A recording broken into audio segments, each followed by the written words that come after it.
The makings of a memorable evening in the Motor City as Detroit City FC welcome to Las Vegas Lights, the Keyword Stadium, here in week 21 of the USL Championship season. Two good teams, a sold-out crowd on hand. It's everything you want for a summer night with the beautiful game. Take a look at the Brinks Tires performance standings. Two teams right now who need this for different reasons. Detroit City with a win or a draw could end the night in second place in the Eastern Conference. It looks a little bit bleaker for the Las Vegas Lights. They're sitting down in 11th, but with how bunched up everything is right now, a win, and they take the elevator from 11th up into 6th. And we're happy to have you with us on ESPN2. With MLS veteran Ricky Lopez-Espin, I'm Joe Malfa. Ricky, these two teams don't meet often, but it comes at a good time tonight because right now they're both on that upward trajectory. It's going to be an interesting game for numerous of reasons, Joe. Number one, this Las Vegas Lights side, their last two games on the road, they've picked up 6 points, but we know how good Detroit City is when they play at Keyworth. In 2026, undefeated playing at home. But my favorite, number 3, you have two of the very best strikers in all of USL Championship on display tonight. They're both going to start, so expect a little bit of magic in around that 18-yard box. Yeah, you buried the lead there. I thought you would go with number 1 for the strikers. We're talking about Darren Smith for Detroit City and Johnny Rodriguez for the Las Vegas Lights. Right now in the Golden Boot race, those two are neck and neck. Darren Smith is tied for first on 11 goals. Johnny Rodriguez right behind him on 10 goals. They do it in different ways. Darren Smith very explosive. He had a memorable game against Sporting Jacks with 5 goals. He's a player who has all the attributes you look for. Darren Smith is just a nightmare to defend because, yes, he can stretch the game and run in behind. He can also link up the game and drop a little bit deeper. But earlier this season, he had a game that you dream of as a number 9. He scored 5 against Sporting Jacksonville. As we take a look at 2 of the goals, it starts with his ability to play in between the defenders. As once center back steps in, that's when he makes that run in behind, and then that comes down to his composure. The goalkeeper's coming off of his line, so what does he do? Just take a simple long touch around, find the back of the net. That's all about timing, and this is all about spatial awareness. Once this ball gets turned over, he understands the center back is going to get towards the ball, so he creates a little bit of separation, finds that nice little passing open, and then it's a composed finish back across the game. One thing that is going to be for certain if Detroit City wants to pick up points, service into Darren Smith crucial. It's interesting in this sport, you could play the same position, you could have similar results, but do it so differently, and that's the case between Darren Smith and Johnny Rodriguez. Johnny Rodriguez gives this Las Vegas Lights side so much flexibility in how he likes to attack the game. He can play deeper, he can play wide, he can lead the line, and he can do everything at a really high level, and it's his smarts, the ability to play in between lines and feel the pressure. Notice once this ball gets turned over where he is. He's in between the back line and that midfield line of the opposition, and his first touch here is everything. Allows the ball to come across his body, which now he's facing forward to attack the game, puts pressure on this back line, and what a wonderful strike this is from distance. And now his movement in around that 18-yard box. As Knight Pickering gets to the end line, he knows that this back line is going to drop deep, so he just stays his ground, opens up a nice little window to the ball to get played into him. Acrobatic finish for Johnny Rodriguez. He needs to be good if the Lights want to steal points on the road. And they have been doing that at will as of late, coming off a historic win on the road against San Antonio, looking to keep it going. It won't be easy. This Detroit City team off to the best start in club history. They have not lost since the end of May. It's Detroit City FC and the Las Vegas Lights. It's the USL on ESPN.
out onto the field here at Keyword Stadium. You can see just how close they are to the fence. It's one of the most intimate venues in all of USL Championship. The fans are right on top of you, and they are on you for 90 minutes. This is what greeted the Las Vegas Lights players as they came out onto the field. So I'm sure they would like to maybe stun these fans in the crowd a little bit, but they have not really had to deal with that this season. 6 wins and a draw in the regular season, unbeaten. And now we meet the starting lineups, beginning with the home side Detroit City FC. Ricky, this is a team that has been perfect and exactly what Danny Dichio has envisioned this season at home. It's a really well-balanced side for Danny Dichio. Across the back line, you have a lot of leadership in Mensah and Montgomery. Aiden Stanley, Yamazaki will give you a little bit of work rate high up the field, but the meat of this team is at central location. Maxi Rodriguez, if he can get in a rhythm, that allows Juve and Minsigan to push high and be vertical. And we talked about Darren Smith, get him involved, especially high up the field. You find success in the attacking third for Detroit. On the other side, this is a Las Vegas Lights team that has had some pieces in and out of the lineup this season. Players have found and lost form. Manu Arteaga's on the bench. We'll talk about him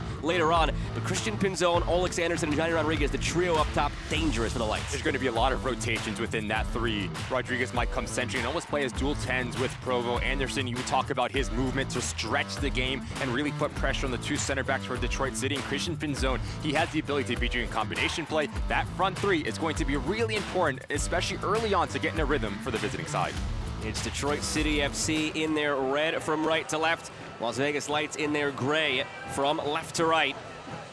These two teams have only met 3 times previously. Detroit City entered USL Championship in 2022. They played 3 straight years, did not meet last year, and now taking the field against each other once again. Cross-conference action in the USL Championship underway from Keyword Stadium.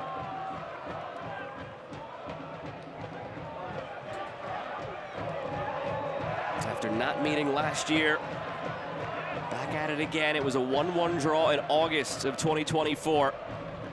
So much has changed since then. Only 2 Vegas starters from that night, part of this team.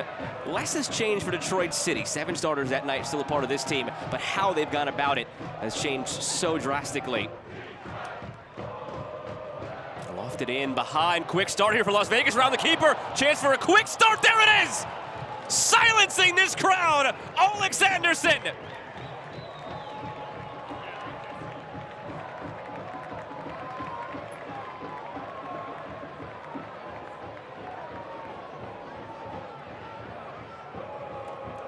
Talked about Anderson in the lineup, the ability to stretch the game, but this is all about the vision of Locker. No pressure on the ball, and it is a wonderful, delicate ball over the back line. And talk about a first touch from Olex Anderson. Does not kill his momentum, simply pushes it by Herrera to outrun the 3 defenders for Detroit City and silence the thousands here at Keyworth Stadium. Wonderful start for Devin Rensing, and Las Vegas Lights full of confidence.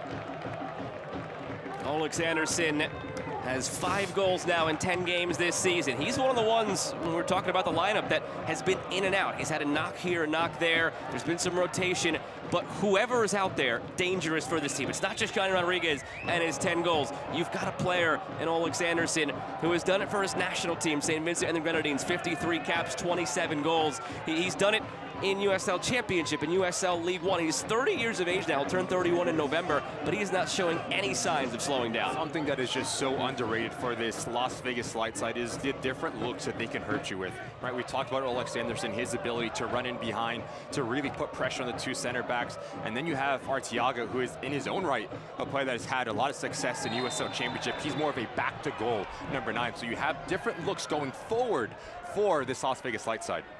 Well, now the question becomes, how will this Detroit City side respond? 6 wins and a draw in their 7 regular season home games. To be stunned right out of the gates like that, Johnny Rodriguez and Devin Mensah not exactly making Christmas in July plans for later tonight.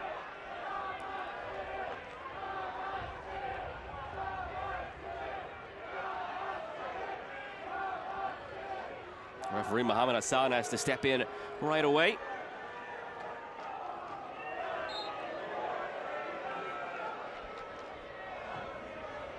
Here's Aiden Stanley.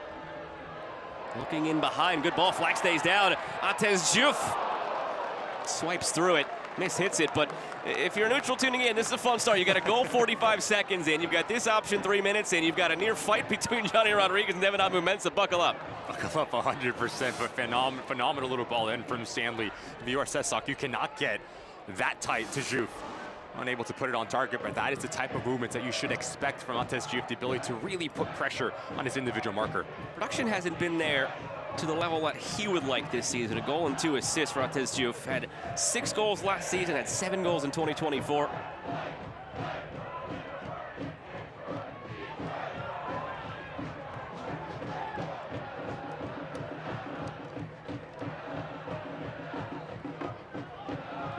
Giorgio Probo leaves it.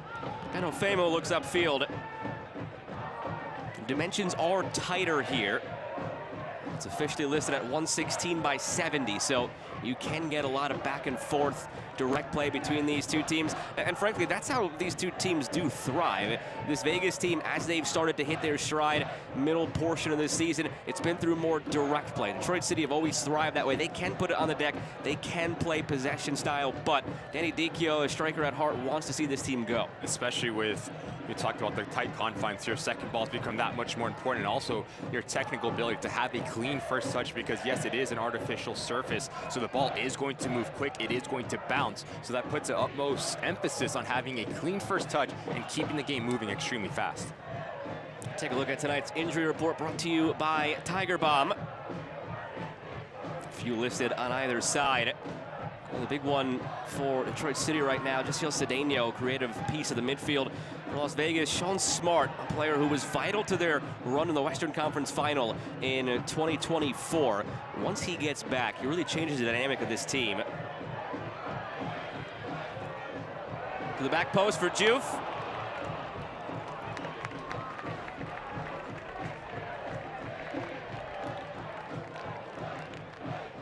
If you take away the goal 45 seconds in, which you obviously can't do, this is probably the start Danny Dicchio wanted as far as his side putting pressure on Vegas. Especially trying to squeeze the game. You see Amumensa, Montgomery being really aggressive in terms of their position. This is a really good decision from Lanfear. Understanding the momentum is at your back, so just push the ball high up the field and gain some real estate on the other side of the halfway line.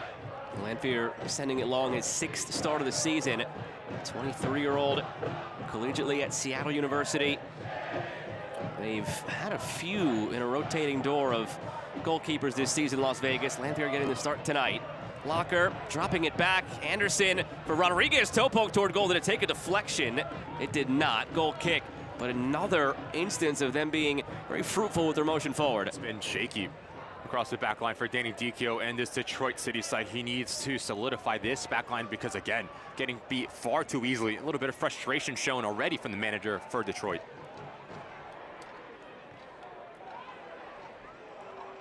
Christian Pinzon. Again, it's Alex Anderson. Lost it to Haruki Yamazaki. Amumensa has been a rock at the back for this Detroit City side for a long time now. Devin Amumensa, part of the club since 2022 when they joined USL Championship.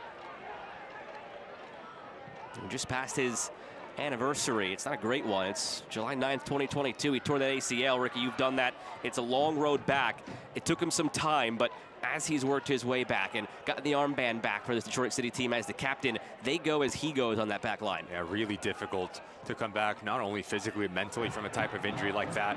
One thing that is for certain that Detroit City has never lost trust in him, giving him the armband especially. I mean, good pressure here from Las Vegas again. They were looking for a foul call, Detroit City, not given. Probo. Pinzon. Mark Ibarra. Haven't called Darren Smith's name yet. He was pressuring there for Detroit City. A light retained possession through Nick Sesak.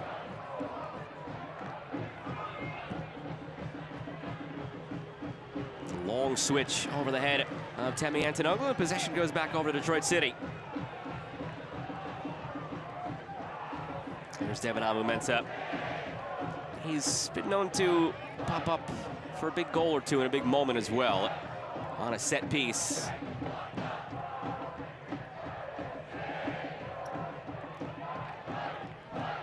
Right Right now, Detroit's struggling to find any sort of rhythm through that middle three of Maxi Rodriguez, Kobe Hernandez, Foster, and Job. Right now, you need one of them to drop a little bit deeper so you can just change the angle. Las Vegas Lights doing a good job at being aggressive within their front line.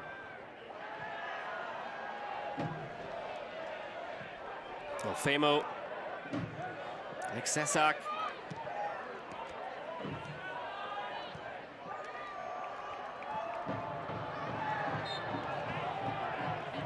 You mentioned the name Kobe Hernandez Foster. He only has 3 assists on this season. He has 31 chances created for Detroit City. It's far and away best on the team. It's 5th in the league. He is really the player that makes this team go. Former U.S. Youth National Teamer Darren Smith has gotten so much of his service from Kobe Hernandez Foster. We haven't said really either of those names through almost 10 minutes, and that's a problem for Detroit City. The more those two get on the ball, the better they are. Hernandez Foster, going pound for pound in terms of talent, has to be at the top of USL Championship, because as a midfielder, he can cover a lot of ground, has a wand of a left foot to hit a ball over 50, 60 yards, but can also combine and dictate tempo, which is so important for a team like Detroit City. Joe, after the turnover, Juve wants it through. Joe plays it that way. Juve doesn't get there in time. Lanfear holding his face and might have taken an inadvertent kick to the head as Juve was pressuring. A touch too many here from Job. As you find this avenue, you need to play it right there. That last touch is not necessary because you have Diouf making the run and already beating his individual marker. And watch the right leg. A little bit late to come across and catch his Lanfear. Brave goalkeeping. And no ill will in that. Doesn't make it hurt any less.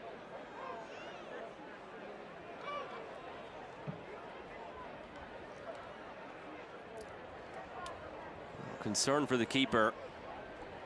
Devin Rensing, Week 20's Coach of the Week in the USL Championship this past week. A road win against San Antonio. I mentioned it right off the top that it was a historic win for Las Vegas. They had never beaten that San Antonio team on the road. And especially the way they did it, that's what Devin Rensing harped on in our conversation ahead of this game. To be on the road against that against that San Antonio team that they've never beaten, down a goal, mind you, against a team that is so good as a front runner. They come from behind, they win it 2-1. That's the type of game that can really instill a belief in a team, and instill a belief in a team who the following week has to come on the road against a team who hasn't lost at home this season. I was about to say there is some similarities of that San Antonio side with this Detroit City. There is a lot of experience across that back line. They're big, they're physical, they want to intimidate you in the physical side, and this is not a good sign if you are the Las Vegas Lights. As you see, Tristan Henry getting his jersey on. I just mentioned it. It's been a revolving door in goal this season. They've had different pieces come in, come out. Injuries have been a part of it. He was just acquired this week, Tristan Henry, for the Las Vegas Lights from FC Tulsa. He's under contract the rest of the season. 155 appearances across his professional career in the Canadian Premier League and USL Championship, 53 clean sheets. Coming into the day, there was a thought that he might be the starting keeper, and going forward, he may be the starting keeper for this team, but it's very different, obviously, coming into the day cold, expecting to be the backup and sitting and watching your team in your first go-round, to now having to come in 12 minutes on. So if you are across this back line for the Las Vegas Lights, every single time you get the ball, maybe look to pass the ball back into Tristan Henry, get his feet underneath him, get his confidence and up the tempo into this type of game, especially with this environment. On the other side, if you're Detroit City, you go at him.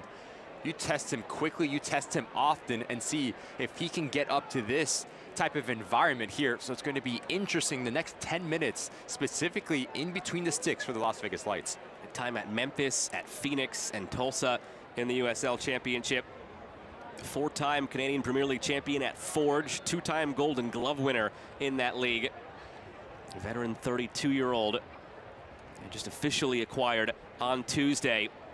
And the issue right now for Charlie Lanfear is a cut that's opened up on the back of his head, and we see the blood streaming down his face as well. That's what the concern was from the trainers as they came out initially. And there was no ill will. It was just a bang-bang play as Juve came through. The contact comes right about here, and it was the right knee of Juve as he tried to actually get out of the way of the keeper, and he didn't stick his foot in there. But the knee is what catches the keeper right there. Two players come together. Juve to check on Lanfear, so his day will be done. Tristan Henry will come on.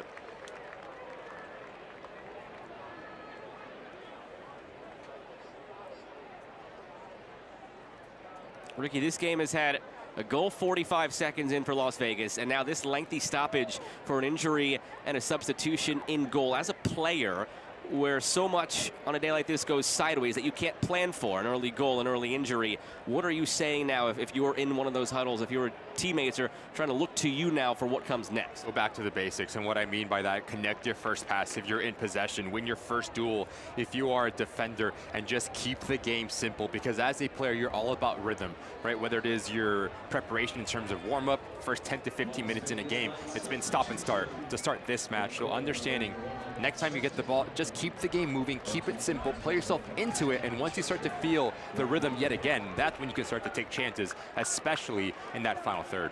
And Christian Pinzon, the captain, was the first to greet Tristan Henry as he came onto the field. And it was just communicated from the sideline, it is a concussion sub that was officially used, so it will not impact the allotted of 5 substitutions these two teams have. And it will give, at some point, should they need it, Detroit City the ability to use an extra sub if they so choose. You have to give credit to Mohamed Hassan, the referee as well. Right, stop play immediately, potential head injury. Utmost importance is the health of every single one of these professionals. Good job refereeing.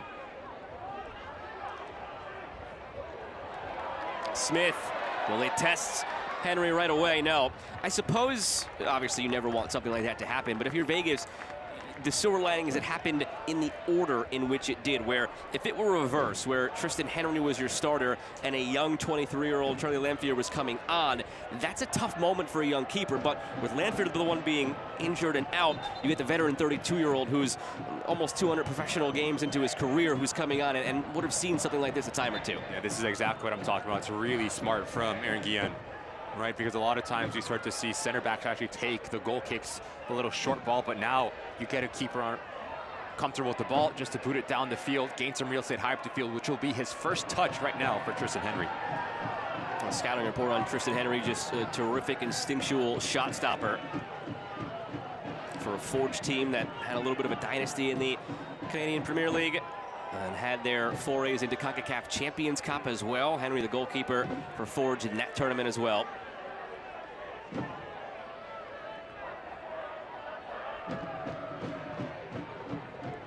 Skied by Provo, flicked on by Rodriguez, cleared by Callum Montgomery.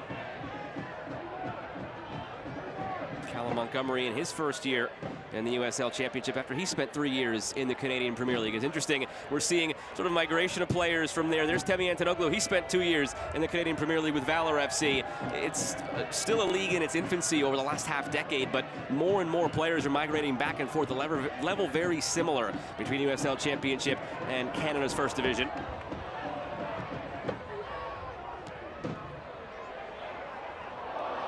Forgot the ball, Hernandez Foster.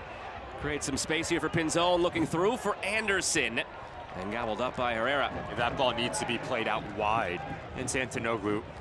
Just no real avenue for Pinzon to try to force it down to that central channel. Those are little decisions that need to be cleaner, especially on this tight field here at Keyworth.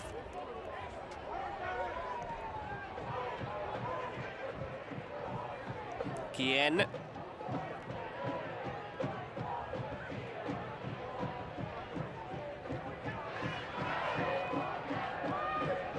Look over the shoulder from Pinzon, had some space, closed down quickly by Kobe Hernandez Foster. Kien. The Northern Guard, the supporters on that far side, they won't sit down, they won't stop singing. There was a brief, 5 or 10 seconds where you can hear the level drop to a bit of a din after the goal was scored 45 seconds in, and right back to banging the drum, trying to uplift this Detroit City FC side. It's such a home field advantage, not just the confines, but the crowd. That's why they're 6-0-1 this year. You and I have the ability to speak with a lot of managers across this league, and every single time the game is here at Keyworth, players hate it because the fans are on top of their back, they're loud, but once you find the back of the net, especially as an opponent, it's one of the best feelings to silence all of these fans here, but if you are Detroit City, you can talk to players as well. They love playing at Keyworth. They love playing for this club because they feel the support, they see the support, and most importantly, they protect the stadium. Well, conversely, as a player, it's one of the worst feelings when the crowd does roar because Detroit City gets a goal, and they've been known to avalanche a couple of goals together, feeding off that crowd. Ibarra, taken off the chest by Antonoglu. Locker, who fed the ball into Anderson on the goal. Carson Locker, the 18-year-old, first year with Las Vegas after spending time in FC Cincinnati and St. Louis City in MLS and MLS Next Pro.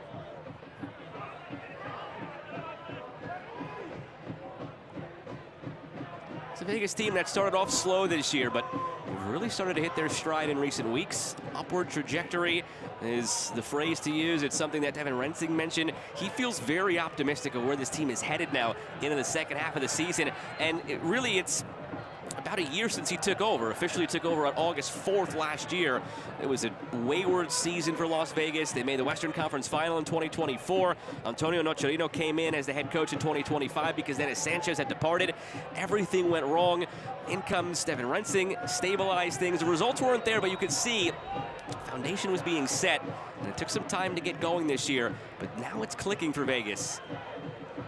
Juf. Stanley. Looking through. Jope, patient, end line, good battle there, and a goal kick. Phenomenal defending from Sevstock there. Change, actually, the assistant referee. Looked like he pointed to the corner, but now the head referee is pointing back to a goal kick, hence the confusion, and Jope isn't happy about it. You and I confused as well. But that is really good defending nonetheless from Sevstock, as Jope has shown the strength that he has to bypass and fend off defenders. Right, creates a little bit of separation. This long touch right there. Do not leave your feet. That is tight. From that angle, I think they got it right. I think so as well. But I can see the confusion. And how many times do we see defenders leave their feet in a situation like that and just get caught in trouble? Right, just lean into Jope. Really good 1v1 defending.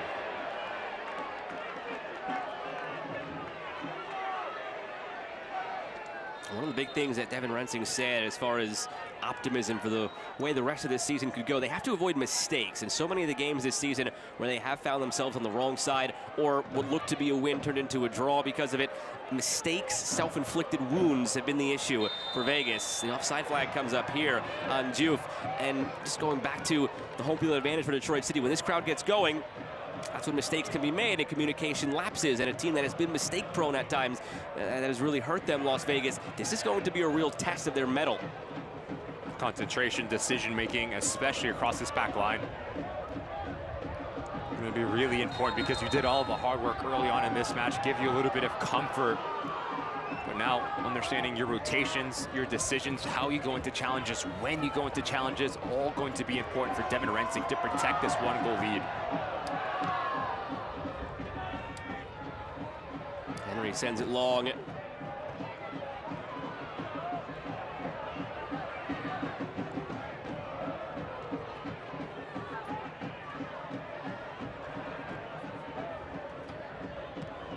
I've not seen enough of Maxi Rodriguez for this Detroit City side. Only 10 touches through the first 22 minutes here. And he is a player that likes to operate in between lines, especially as Jope and Hernandez Foster sit a little bit deeper. If you can get him on the half turn facing forward, that allows Minsigan, Darren Smith, and Juf to come alive and really test the shape of the visiting side.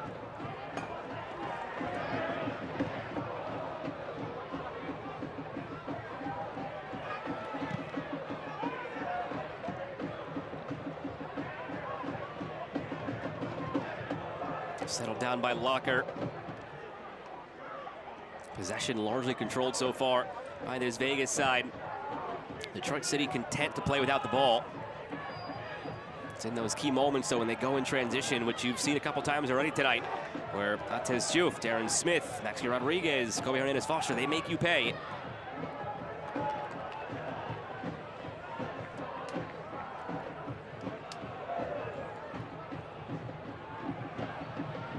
Zone dropping in very deep to settle things down.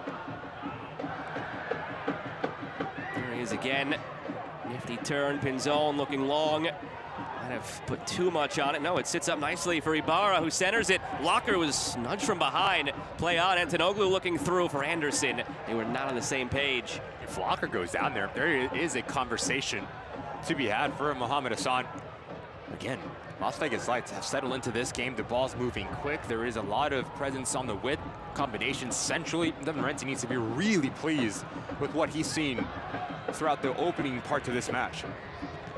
Sesak deflected. It will go down for a throw right next to the corner flag.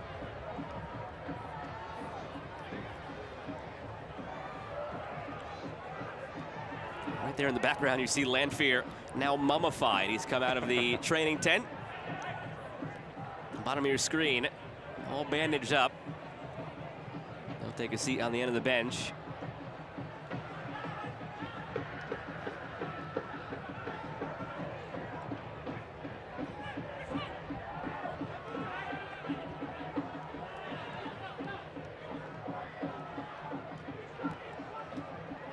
I do believe, and someone can correct me if I'm wrong, I've been wrong before, I'll be wrong again. I do believe if they go on to keep the clean sheet, he's the one who gets credit for it. So it would be the least work he's ever done in a clean sheet, but maybe the most he's ever had to pay for. If it does in fact end as a long way to go for Las Vegas Lights, I mean, he's got to buy Henry some dinner or something after this match. He owes something to his back line, his backup goalkeeper, the training staff for patching him up and getting him back to the bench so he can watch it.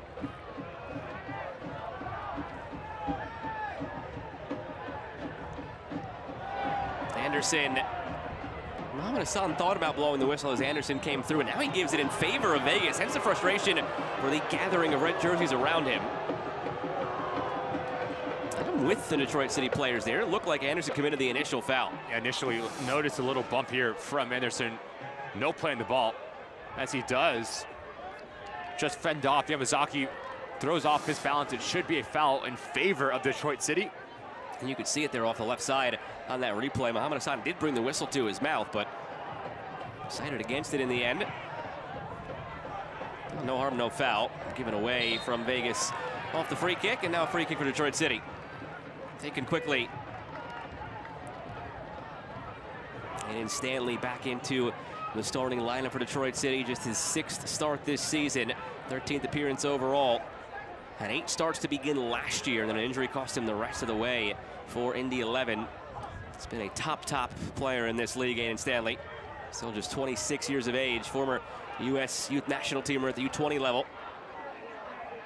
And just notice the shape right now for Las Vegas Lights. Defensively, they're going into a 4-4-2, so Johnny Rodriguez and Anderson both leading the line. And then you allow players in that central location, in Locker and Ibarra, to try to take the game away. Good ball. Try to take the game away from Hernandez, Foster, and Job. So that is when you need Maxi Rodriguez to be really clever in his positioning. If he does drop a little bit deeper, now you create a numerical overload in that central location, but simply just not happening right now for Detroit. Alex Anderson lays it off. Johnny Rodriguez, a step too slow. And what you said there, Maxi Rodriguez, haven't really called his name. We still haven't said Darren Smith much or Kobe Hernandez Foster much. If there are 3 players that you point to as the most important trio in the attack for Detroit City, it's those 3 guys. Darren Smith, 4 touches, right? So there is a coincidence that Darren Smith hasn't been involved. Maxi Rodriguez hasn't been involved. Juve has got a little bit service, but it's been mostly balls direct into that bottom corner. Really struggling right now, Danny Dichio and company, to find any sort of solution through this Las Vegas Lights defensive set.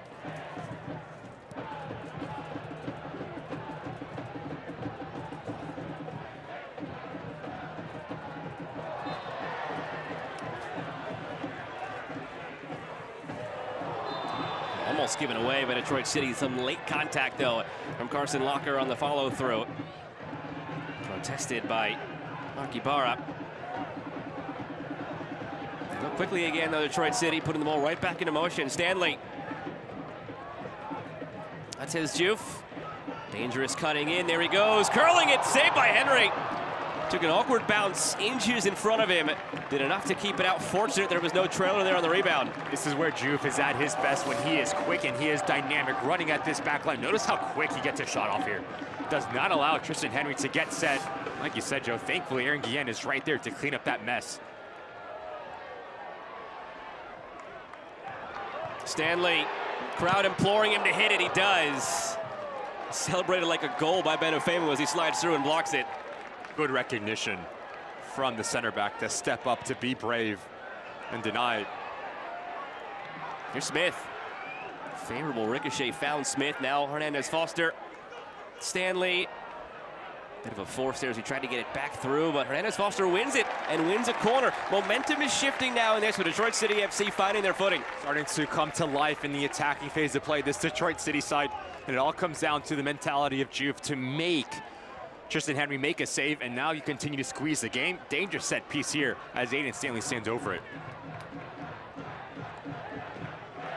First corner of the game for either side. Plenty of dangerous options in the air for Detroit City. We've got the Golden Boot leader, or tied Golden Boot leader, Darren Smith, tied with Corey Bennett, formerly of Vegas, currently of Colorado Springs.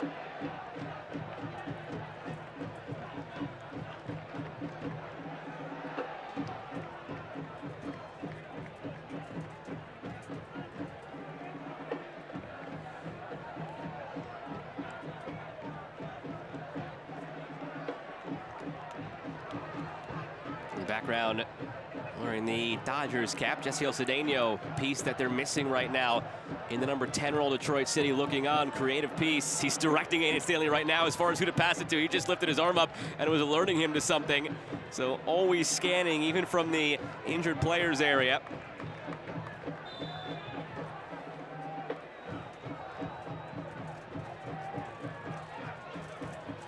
Stanley outswing. Ramumensa was free, but it was just over his head. The captain was ready to time his jump, but it just kept carrying. You and I had the ability to speak with Devin Rensing, and we talked about what was going to be a really important key to this match, needs to set pieces, especially here at Keyworth.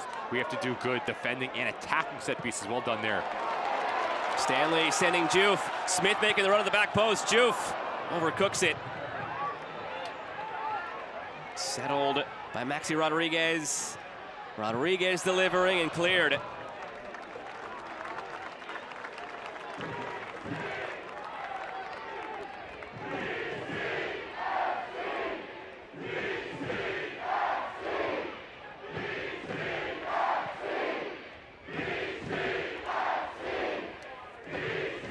Last 10 minutes. The home side on the front foot. This crowd coming more and more to life because of it as well. Just over the line.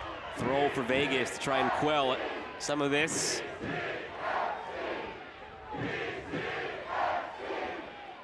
It's a loud crowd. It's always a well-hydrated crowd. Today is also Coney Day, hot dog themed. You'll also see cones on some fans' heads. It is also the Scottish themed day. We were all blessed by the Tartan Army during the World Cup, and that is carried over now beyond the World Cup. There was a bagpipe performance on the field pregame. You think we see a row? Ooh. Sometime in USL Championship season this? Someone will do it at some point. Someone will do it. Yeah, so you've got the Coney dogs, you've got the cones on the head. That is a Scottish tradition.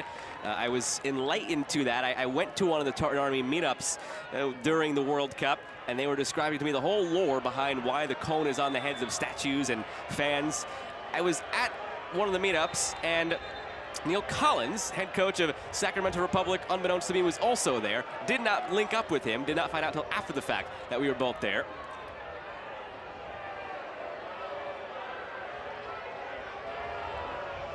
Johnny Rodriguez jeered by the crowd as he's slow back to his feet.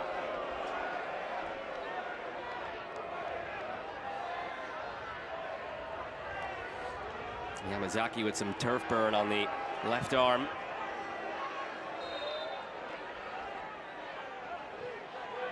No harm, no foul. Back to it. A little bit of a stern talking to for both from Mohamed Hassan, the referee.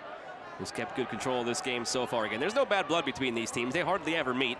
It's only the 4th meeting, and they did not play each other last year. But when you have this raucous crowd, and you have a goal 45 seconds in for a Vegas team that is surging and wants to silence this crowd, the blood begins to boil a little bit, and it very quickly turns into everything you hope for. I don't think I've called a match in Keyworth that wasn't intense, right. That wasn't energetic. The environment helps it so much. Good run here from Rafa. Tell you what, Aaron Guillen has had a really strong 33 minutes as center back for this Las Vegas light side. Him and Ben Ofema doing a really good job at supplying coverage off one another and really organizing Devin Renzi's offensive set here. Rodriguez to Stanley. Maxi Rodriguez was calling for it again. They were happy to get him back. Had spent 4 seasons here, Maxi Rodriguez. Left last year for 1 season with Rhode Island, and then made his way back to Detroit City. He'll turn 31 in a few weeks. Has a pair of 10-goal seasons for Detroit City. He was about to receive it there as Juve looked his way. Foul was called, and he gets it to Rodriguez anyway. They have not taken much time on these free kicks and these restarts. They are wanting to get it right back into play and put pressure on this Vegas side. Just not enough movement right now for Detroit ahead of the ball. A lot of the attacking opportunities that we've seen have came on this near side. You need to get Darren Smith involved. You need to play more centrally to pull out one of the 2 center backs. Hernandez Foster. It'll be a throw.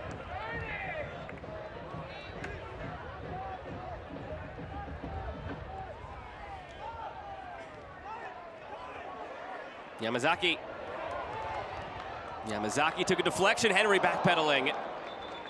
It'll be the 2nd corner now for Detroit City. Good feed from Yamazaki. The right back coming all over to this left-hand side. Technique in tight areas of the field, creating a little separation right here at Soul Roll. And as you try to put this ball to the back post, Provo doing a good job at cutting down the angle and having to defend another dangerous set piece. And notice Jope right on front of Tristan Henry trying to screen the goalkeeper for Detroit.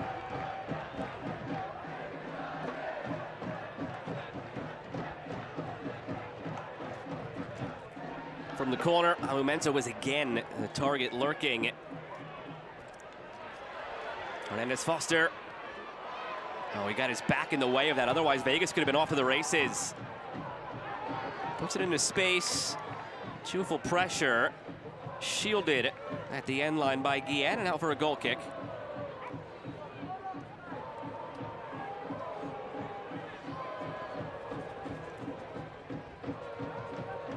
Las Vegas last year started the season 3-6-3 through their first dozen games. Antonio Nocerino was let go on June 10th. They went a few games with an interim coach. Then they brought in Devin Rensing. They went back to the same well twice, and I would have as well. Dennis Sanchez was hired after being an assistant with the Charleston Battery, part of the Ben Pierman coaching tree. He has been one of the best, if not the best coach in the USL Championship for quite a few years now, Ben Pierman. So they went back to that well. They hired Devin Rensing, the lead assistant from the Charleston Battery, lead assistant for Ben Pierman. He has come in and gotten this back to what it used to be under Dennis Sanchez stylistically, and gotten them trending back in that right direction. Devin Rensing has given this Las Vegas light side a true identity. Wants to be on the ball, wants to be progressive, wants to play in between lines. He's done a good job. Tell you what, again, this time Detroit getting away with one. It did seem like there was not a lot of contact. Lindsay Yamazaki, the right back, again, driving forward. There's a little bit of a drop of the shoulder from Antonoglu, but really soft.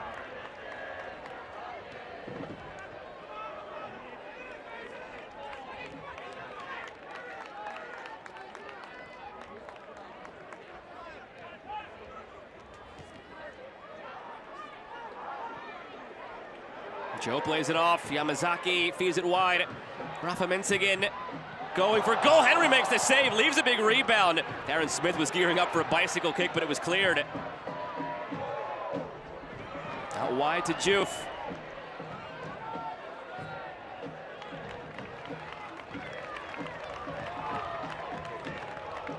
We've seen Detroit find success when they start on one side of the field and end on the other really quickly, because Marky Barra And Locker having a difficult time finding the right balance. Both center midfielders are getting pulled to one side of the field, and that is why the opposite and weak side is open.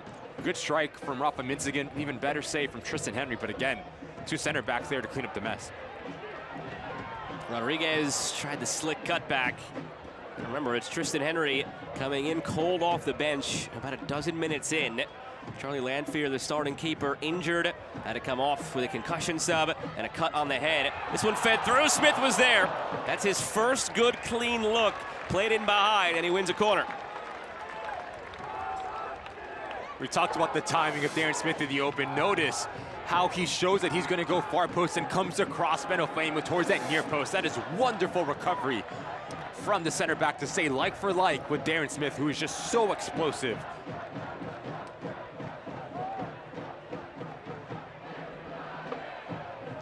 Hernandez Foster curls it in. Rodriguez is open, heads it back across frame, and it's over the bar. Exactly how it's drawn up on the training ground. And just missed it, Matez Diouf. Notice number 4, Montgomery here. As he almost is playing as a pick, not allowing Provo or Ibarra to come across and catch Maxi Rodriguez. That's great separation, and Maxi does everything right here. But if you are Diouf, you need to attack this ball. You need to snap down on the ball. It seems like the ball hits him instead of the opposite. Golden opportunity to draw this game in the 39th minute.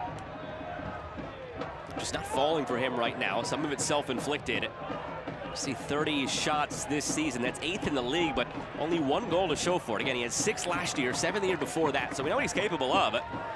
But he has just been in a bit of a funk. Here he goes again.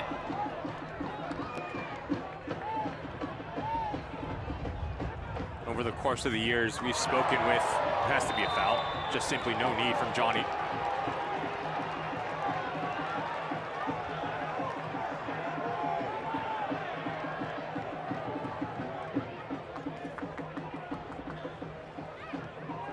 But speaking with Danny Dikia, we always talk about not just youth and how explosive and how exciting of a player he is, but it's always that final product. There it is again on display, the flare from Diouf. Into space for Jope. Abdoulaye Jope. Good service. And Rodriguez making the run. Because yes, he is so talented. But once he does get into that final third, just lacks decision making, lacks a little bit of timing. Good touch again. And did he draw a penalty? Oh, he maybe should have. Wow. That was the first really big decision to make for Mohamed Hassan. Right as you were talking about Matez Diouf and the danger he poses, how good he is with the ball at his feet. Probably should have earned a penalty. Let's see. Good ball in from Jope, and notice his first touch. Turns the corner, and as you bring in Sesak, he trips him. 100% a penalty. Watch the legs of Sesak. 100 should be point to the spot. Mohamed Hassan misses this one. Obviously no VAR here in the USL Championship, so the call will stand. But such a good little turn from Diouf to bypass his individual marker, and then as Sesak is trying to recover, just gets tangled. Should have been a pen. Well, it's been building for Detroit City.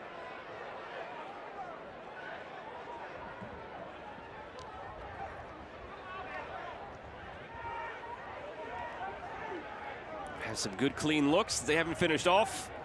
Should have probably had a penalty. Still 1-0 Vegas. And right now the Lights on the side hoping to get to halftime with the lead. They took that lead 45 seconds in. Alex Anderson with the goal.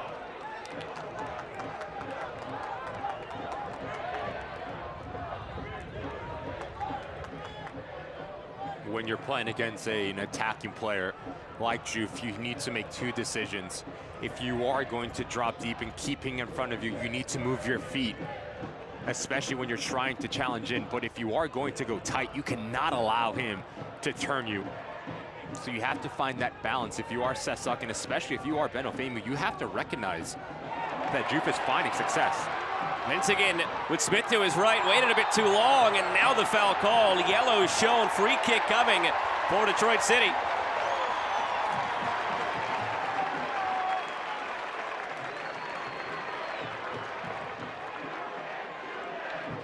Becoming a little careless, Las Vegas in possession. Notice the left arm and left leg here of Pinzon, just trying to come in between the ball and the player. Gets none of the ball, all of the player. Gets himself into the book from an interesting location here for Detroit City to test Tristan Henry. Maxi Rodriguez, Kobe Hernandez-Foster, the two you'd see over the dead ball. This one was quickly taken charge of by Kobe Hernandez-Foster. You said it earlier, a brilliant left foot that he possesses. This is certainly in his territory. And these are tricky for a goalkeeper because as this ball's placed centrally, you need to make a decision where you're going to put the wall. Right, it seems like Tristan Henry is putting the wall towards his right post, and he will take a position towards the left side of the goal. So if you are Kobe Hernandez-Foster, you have to recognize that, especially with the wand of a left foot that you have. Your best bet is to try to bend it away from the goalkeeper here. And a lot of times we see teams use their own players to shield the vision of the opponent. And that's why you start to see Job on the other side of the wall here. Hernandez-Foster started all 3 games at the U17 World Cup in 2019 for the United States. Career that saw him go over to Wolfsburg in Germany, spent time in Norway, came back to the United States in 2024 with the Birmingham Legion, and shipped from Birmingham to Detroit City midway through last season. Rafa Minzig in there as well, but this is probably going to belong to the left foot of Kobe Hernandez-Foster. Hernandez-Foster gave it a good look, didn't miss by much. It did extremely well. Hernandez-Foster certainly has the pace. Notice how he wraps his left foot around it, trying to bend it back into that top corner, just a little bit underneath it, but that ball is moving, hits it well. Good strike from the midfielder. Caught the net, but it caught the net on the backside. No official word yet, but expect a hefty bit of stoppage time here at the end of this first half. Remember the injury early on. Charlie Lanfear, the goalkeeper, told it'll be 5 minutes.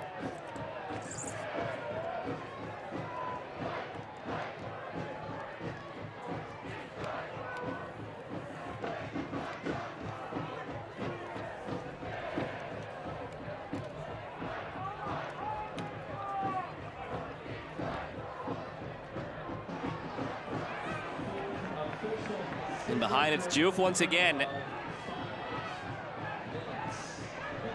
Lays it off for Job. Job swings it in just over the head of Darren Smith, who's lurking, and he's getting closer.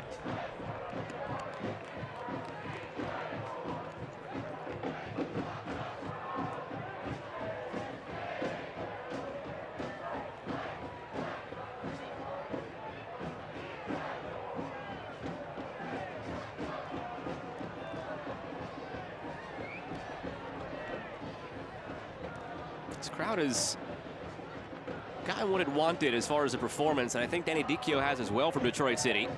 They don't have the goal to show for it. Now 6 shots, 1 on target. Some really good clean looks that you would have pegged in the finish.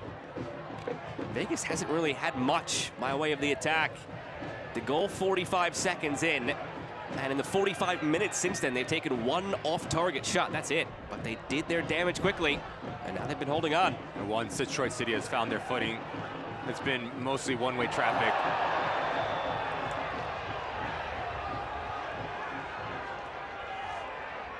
Probo's really lucky not to see a card here.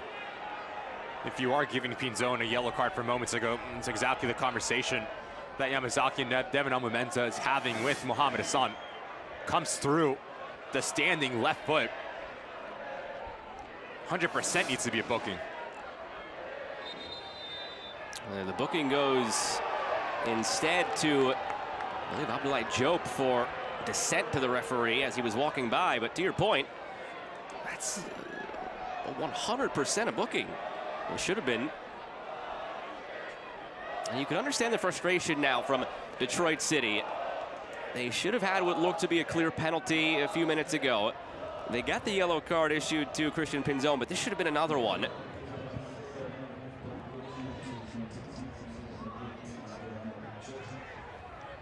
Floated in, Amu Mensah came crashing.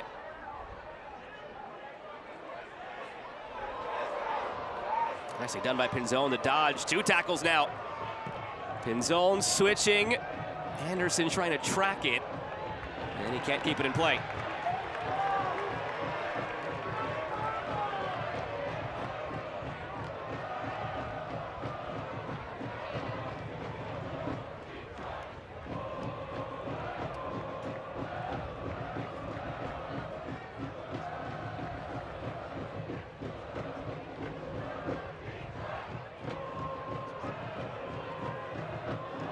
Swing and a miss from Alfamo. Smith gains good position. He was brought down, but play on. Locker. There's Pinzon. Well done defensively. Kobe Hernandez Foster tracking back. And he splits a good ball through. Jope. A little nudge at the end of that. There was some momentum that carried him out.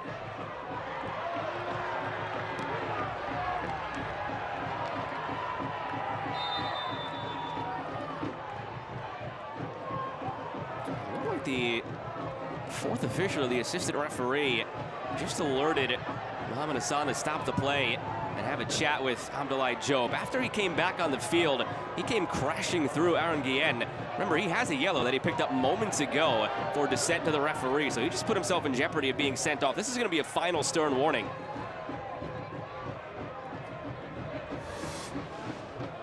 As this ball gets played in, it's a long touch from Jobe. Does not take kindly to this challenge there, unable to keep his footing. But once he does get back onto the field, just watch him. Right, drops the shoulder from Sesak and then takes out Aaron Guillen.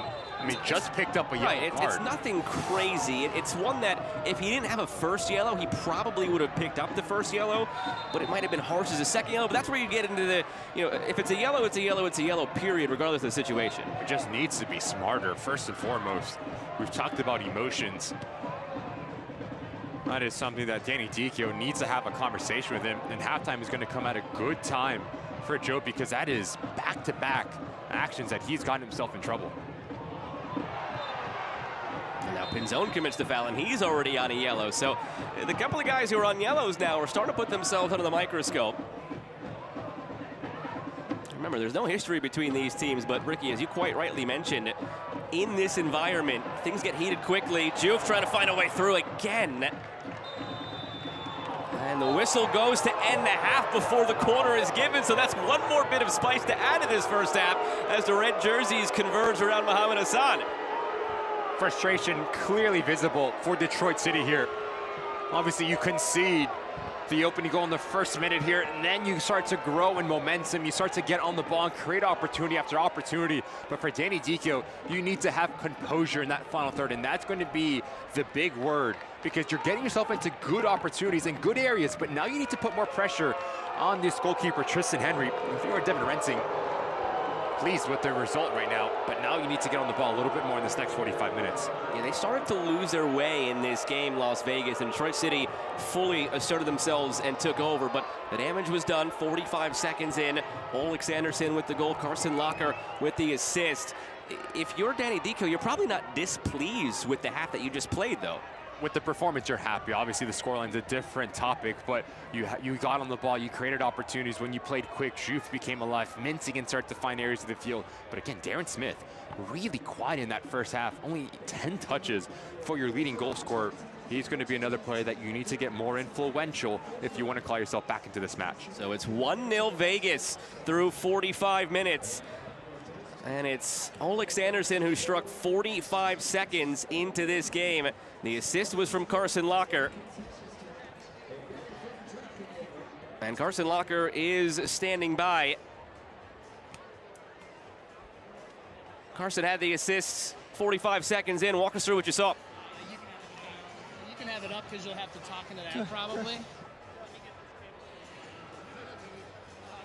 We've got difficulties here. Carson Locker, apologies for that. It's Vegas with the 1-0 lead through 45 minutes on the road against the Detroit City FC side that is unbeaten at home in this regular season. It's been an event to say the least so far here at Keyword Stadium, but the home crowd not happy right now. Vegas 1, Detroit City nothing. More to come. It's the USL on ESPN.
Very eventful first half, to say the least, here at Keyword Stadium. It's a 1-0 lead for Las Vegas, but there's a lot to unpack from that first half, and we will get there eventually, but we also have more to talk about looking forward here in the USL Championship with Ricky Lopez Espin. I'm Joe Malfa. A week from today, we're back here on ESPN2 for what has really been the defining rivalry of the USL Championship over the last half-decade, Tampa Bay Rowdies, Louisville City. It's going to be such a fun game to call, Joe, because we look at this Louisville City side that just dropped points in a really embarrassing, somewhat way against this Pittsburgh Riverhound side, and Tampa Bay Rowdies and Dominic Casciato, probably the most balanced side in all of the USL Championship. It's going to be played at Outweighing, so you have to buckle up and get your popcorn ready for that match. Yeah, these two teams have almost nothing separating them historically when they meet. It'll be the 20th meeting overall. Louisville leads the series 9-8 with 2 draws, but that last time out, Tampa Bay went into their place and beat them 2-0, so Louisville's going to have revenge on the mind. Yeah, a little bit of revenge here for Simon Bird and this Louisville City side. MD Myers had his way with this back line of Louisville City, but you just notice the way that Tampa Bay Rowdies can score goals. They score goals in so many different facets of the game, whether it's set pieces or whether it's through the run and play, individual brilliance. They have so many weapons on that front line, but I talked about balance defensively. They're very sturdy as well. And it's not the only game that we have coming up on ESPN in the USL Championship. This is the rest of your slate going into the fall. You see the Prince Tires versus Prince Tires. You will have those filled in eventually. Quarterfinals, semifinals on the way, but the Sacramento-San Antonio game, by the time we get there in September, that's a big one too. That could be for first place in the Western Conference. Two teams that are always at the top of the Western Conference, two teams that have experience, two teams that are really well coached. Neil Collins, obviously Carlos Humosa with San Antonio. It's going to be an intriguing matchup, but then you go to League One. One Knox, they won the trophy last side, and they'll be welcoming Westchester Soccer Club, who is a team that's starting to find a little bit of rhythm over the last month or so. That's a setup, that's a massive game in USL League One. And that's all to come in the coming weeks and months, in the coming minutes.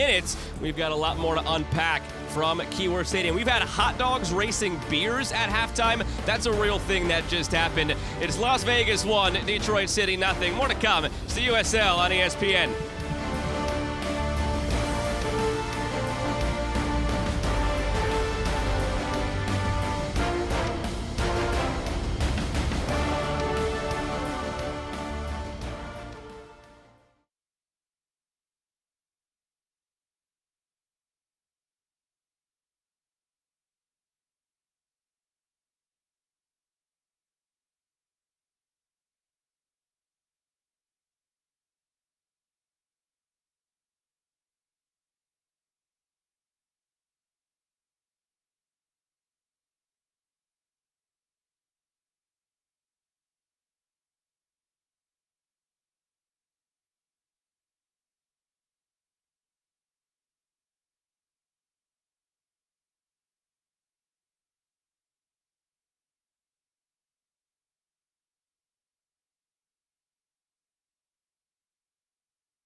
days have continued here at Keyword Stadium. What's everybody looking for? Yeah, they're throwing hot dogs into the crowd right now. I'd be up and looking for one as well.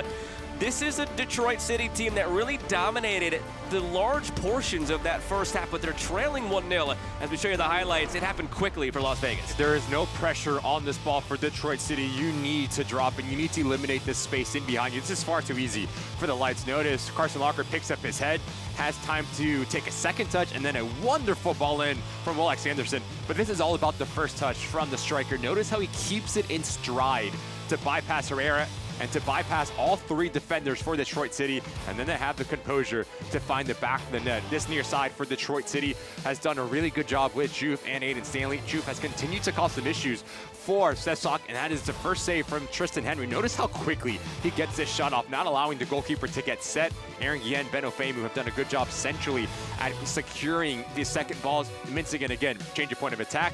You go at your individual defender. Another good save from Tristan Henry. The rebound again. You need to push it away from traffic, not allowing a second bite at the apple. And that's a Tristan Henry who came into this game after a dozen minutes for an injured Charlie Landfear, by the way. So he came in cold and then he figured it out. They were trying to figure out this hot dog race at halftime. There was all sorts of fun going on. They finally figured it out. It was put on backwards, frontwards. Anyway you slice it, we're going to have some fun in this second half. Vegas 1, Detroit City nothing.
travel map is brought to you by Best Western, the difference maker today, Olex Anderson. You see a lot of the work rate from Olex Anderson has been on top of that 18-yard box. That's exactly where you want him operating. He's dropped down to this right-hand side a little bit because that allows Johnny Rodriguez to take that central location. We talked about the flexibility and the rotation across the front line for Devin Rensing. In the second half, if Olex Anderson continues to get service high up the field, that allows this Las Vegas light side to potentially get their second here on the road. The opportunities were very, very few and very, very far between for this Las Vegas side in the first half. The goal officially came 40 seconds in.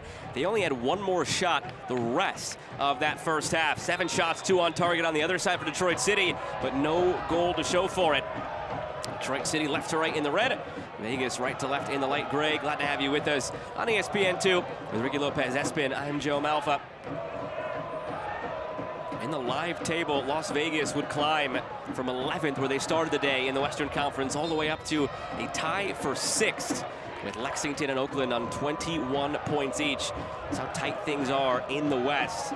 Detroit City had a game in hand on the Charleston Battery coming into this one, with a draw or a win would sneak into second place past Charleston. They'll have to do so in come-from-behind fashion here at home, where they are 6-0-1 this regular season. Perfect in 2026. And Locker commits the foul. Quick yellow for Carson Locker. So he joins Christian Pinzon in the book for Vegas. Abdoulaye Diop has the yellow for Detroit City. Mentioned the first touch of Olex Anderson on his goal, but equally as impressive here from Yamazaki. Just cuts across Locker, invites the contact, and gets the midfielder for Las Vegas into the book. Not even a minute into this second half.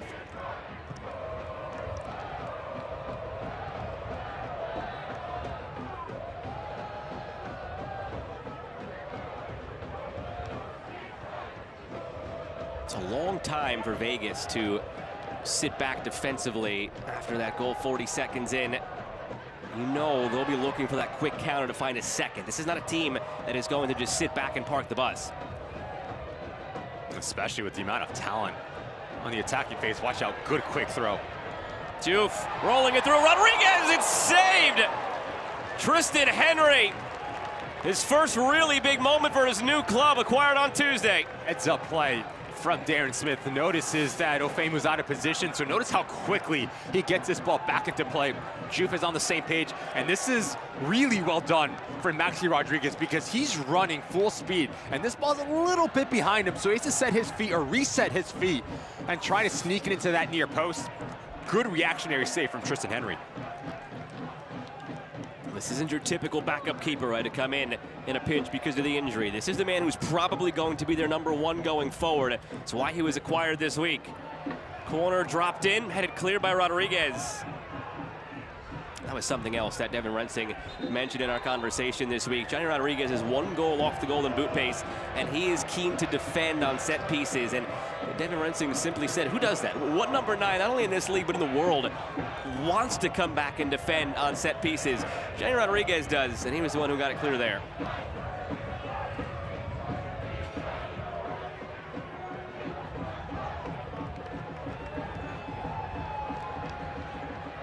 It's Pinzon who's down amid the bodies for Las Vegas.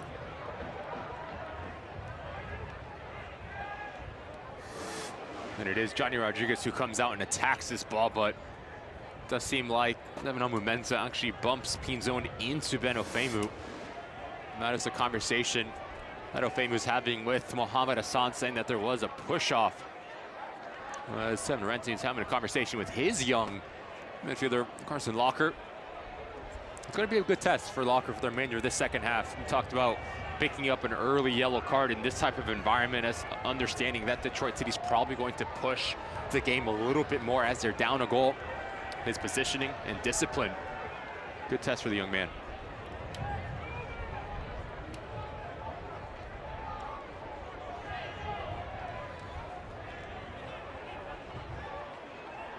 Pinzon looks to be okay as he's ushered back to the midfield area. He'll have to wait to be called back on. So in the brief interim, Detroit City playing up a man. Still down a goal. They thought they had it immediately in this second half. Maxi Rodriguez denied by Tristan Henry.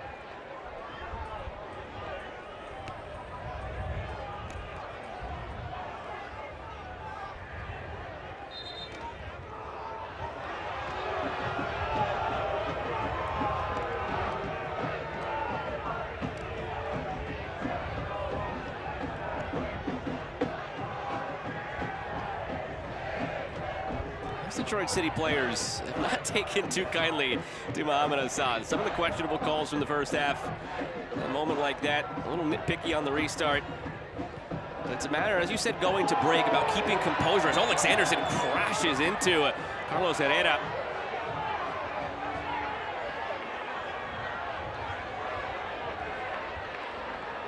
Anderson is going to end up in the book here. You put it perfectly in the first half. When you get into the confines of this stadium and feed off the energy of this crowd, things get very heated. There's no history between these teams, but it is quickly bubbling over. Watch the left foot as he plants from Herrera, the follow through from Alex Anderson. I don't think there's any ill will there, just really unfortunate. As he does come and catch the goalkeeper.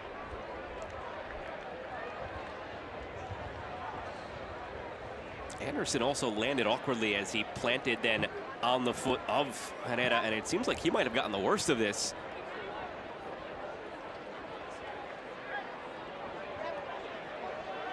Now watch the left foot. Once this ball goes, it's a kind of an awkward step out from Herrera. There's obviously clear contact. Yes, it's a foul, but it just really unfortunate for Herrera, number one, but also Alex Anderson. As you're running full speed, step on a surface that is not level. Seems like he is getting work on that right ankle, possibly rolled it a little bit. Now the magic spray's out, that fixes everything.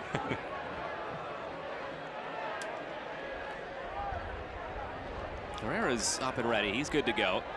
After all that, Anderson will be greeted with a yellow card as he turns around and sees the referee, Mohamed Hassan.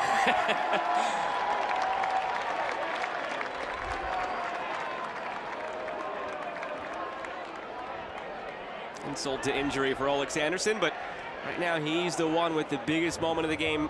A goal 40 seconds in, his 5th of the season. And still their only shot on target, Las Vegas. A true smash and grab effort if they can get the whole way.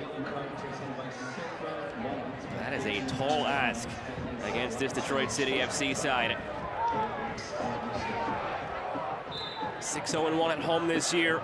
They have not lost a game since May 30th on the road against the Charleston Battery.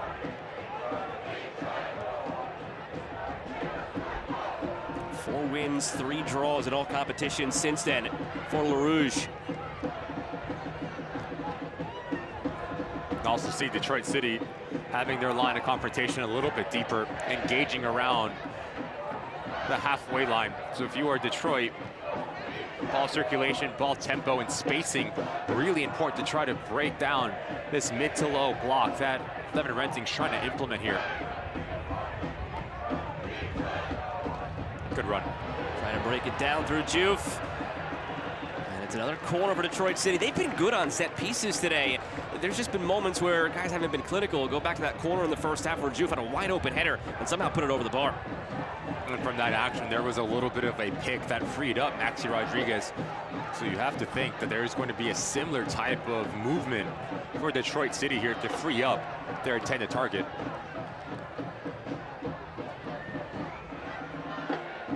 Rafa Menzigan delivers. Vegas works it clear. It was Callum Montgomery that time who rose for it for Detroit City but could not connect.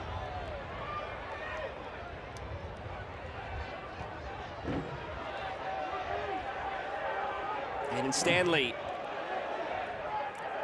Matez Juve driving end line. He's active. You just never know. There's very high variability in the moments for Matez Juve. There's some moments that you'd leave you shaking your head for the right reasons, and there's some instances where you shake your head for the wrong reasons in his vast talents, but it's the consistency that drives coaches mad at times. It's the final product that needs to be cleaner for Matez Juve, because we've talked about it in the first half. He just gets himself into some real good opportunities and around that 18-yard box. But it's a wrong decision. It's a second too long. It's not having the concentration to get clean contact on the ball. If he can clean that up, now you're looking at a player that can be in double digits with goals and assists, because he's just so explosive in attacking phase of play.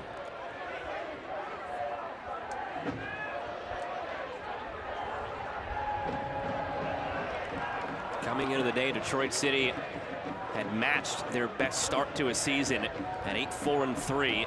They did it 2 years ago.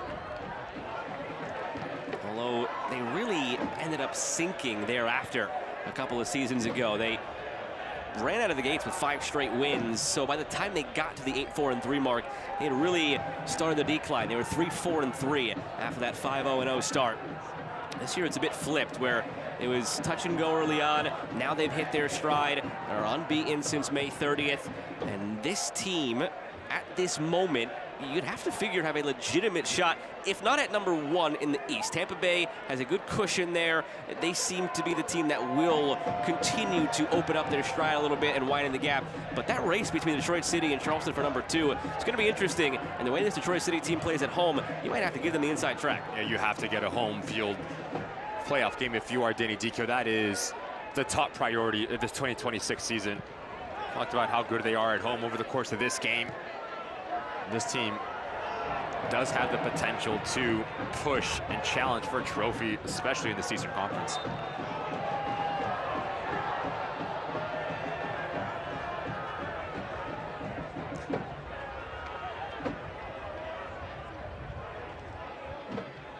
Maxi Rodriguez, fan favorite. It was a bit peculiar, his departure last year from Detroit City. He'd gotten so comfortable here. He went out of his comfort zone, went to Rhode Island. He didn't perform poorly, but you could tell there was just a little bit something off all season. 27 games played, 4 goals, 2 assists. Part of it might have been the system at Rhode Island, but he just has a much bigger smile back on his face now, back in Detroit. I never really felt comfortable in Conno Smith's system. Just seems so much more at home, a lot happier on the field. Maxi Rodriguez, when he's wearing the Detroit City jersey. Production obviously follows that. And he's going to be, talk about a home playoff game and trying to challenge for the top spot. He's going to be a big part if Detroit City has any say in that.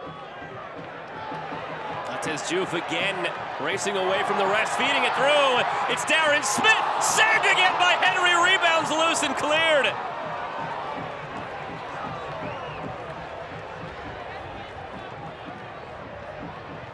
Minsigan.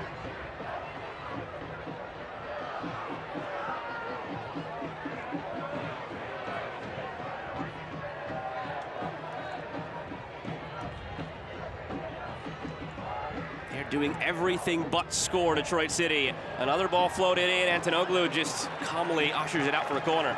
Number 1, it's the explosiveness from Juve to get away from his individual defender. But notice, right side of your screen, Darren Smith, the ability to peel off the blind side. We talked about his movement in the opening part of this match. Example A, Guillen gets caught ball watching, so go to the blind side and force a phenomenal save from Tristan Henry. That is acrobatics, that is strength and positioning all in one from the goalkeeper. Hernandez Foster from the corner. Rodriguez has it skip by. Well, we said that Tristan Henry might have this job locked up going forward. It was maybe a little bit too soon to put him into the starting lineup, having only been acquired from Tulsa on Tuesday, but circumstances as they are, with Lanfear subbed off a dozen minutes in due to the head injury, Tristan Henry proving that he probably is that number 1 unquestioned for Las Vegas the rest of this season. As a player, all you ask for is an opportunity, no matter how you get it. You have to take it with both hands, and Tristan Henry has done that and more right now for this Las Vegas light side. Man, Mason Steinahar on loan from MLS. They've really tried to just piece it together in goal for a club that previously had such consistency in goal. The likes of Raiko Rosarena, among others, but it seems like they've got their man now. It's going to be interesting to see when and if Devin Rensing does go into his bench and bring in Manuel Arteaga. Understanding that, like I mentioned earlier, Detroit is going to start to throw numbers forward, start to be a little bit direct, so you need a presence and a reference point going back the other way. A play that can release some of that pressure, and that is exactly what Arteaga is, a big body that can use his back to goal and play into him. We see Olex Anderson, a different type of profile, more of a runner that stretches the game. So a choice that needs to be decided on for the manager of Las Vegas Lights. Yamazaki. Jope. Caught between the feet of Minsigan, almost recovered. Yamazaki battling again. Here's Alexanderson, seems to be all right after he took that awkward fall that yielded him a yellow card in the end for that collision with the keeper Herrera.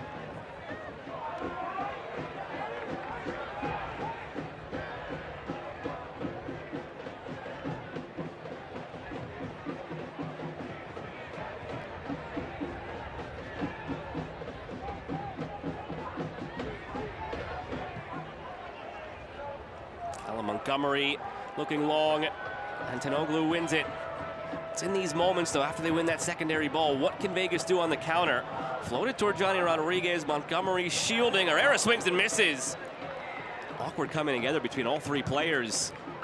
Vegas is probably going to have to pot another one if they want to seal the deal. Detroit City have done everything but score, and they are putting a lot of pressure on the Lights. So can they turn one of these counters into the insurance? Wasn't convincing whatsoever there from Montgomery and Herrera. You need to have communication, but most importantly, someone needs to take the initiative, especially if you are Montgomery. You see the goalkeeper a little bit slow. No need to have confusion. Just clear your lines. Almost a massive mistake for Detroit.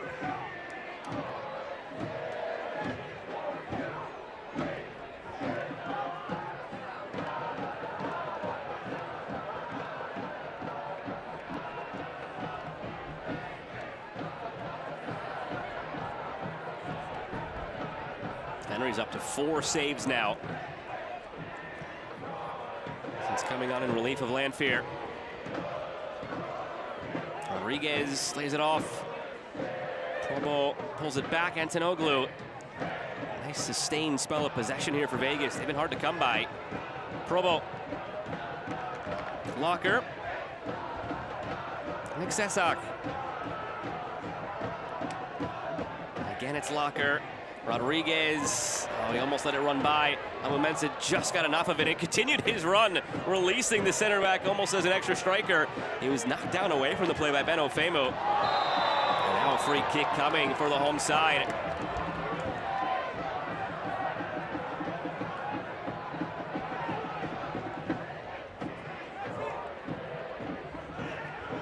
Yamazaki, good footwork to get by the first man. Ibarra stood him up. Pinzon.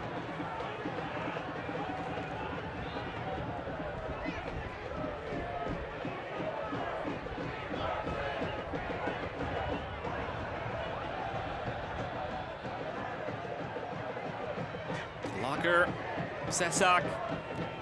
Probo. We have not seen anything like this from Vegas until the last few minutes.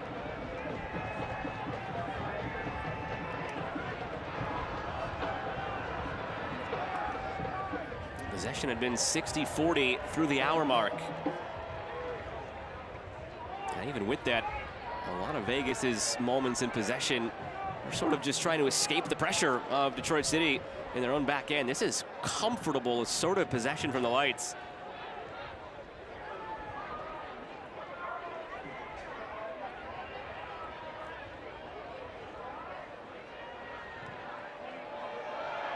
And it's gone.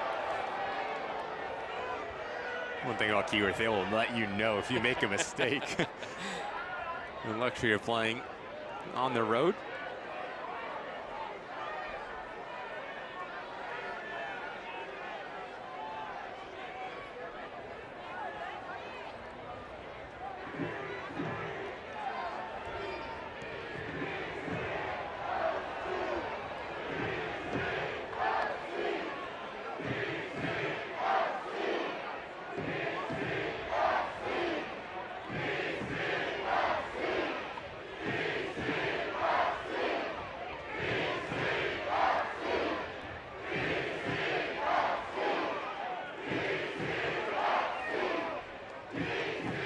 Throw comes short.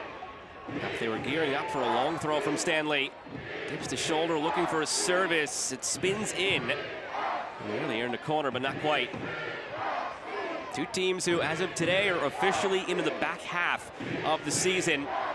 30-game regular season in the USL Championship. Both teams played 15 coming into today. Detroit City, with a result, would have, for the time being, jumped up into second place. Charleston Battery will have something to say about that. They play later tonight against the Colorado Springs Switchbacks, champions of 2024. Las Vegas started the day in 11th. In the live table, they would ascend into 6th. Top 8 teams in each conference make the postseason. You just got to get into it and have a chance, because Detroit City, 2 of the last 3 years, did just that. As the 8th seed, went on the road and pulled off historic upsets against the 1 seeds in Pittsburgh in 2023 and Louisville City last year.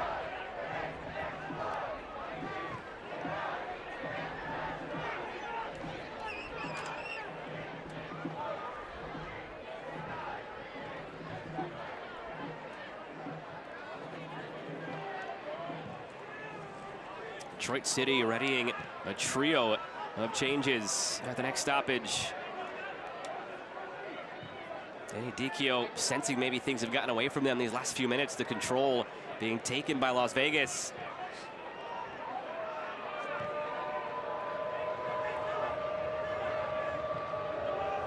We're seeing Pinzon take a different role in this second half, dropping a little bit deeper. And that allows players like Probo on the ball to drop. Good ball that breaks lines here. Ibarra gave it right back.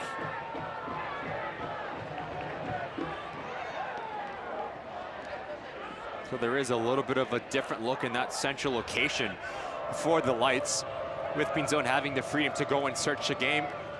And as he's doing that, that's pulling out a player like Jope and Hernandez Foster and just decluttering that central location, which opens up passing lanes into players like Johnny Rodriguez and Olex Anderson.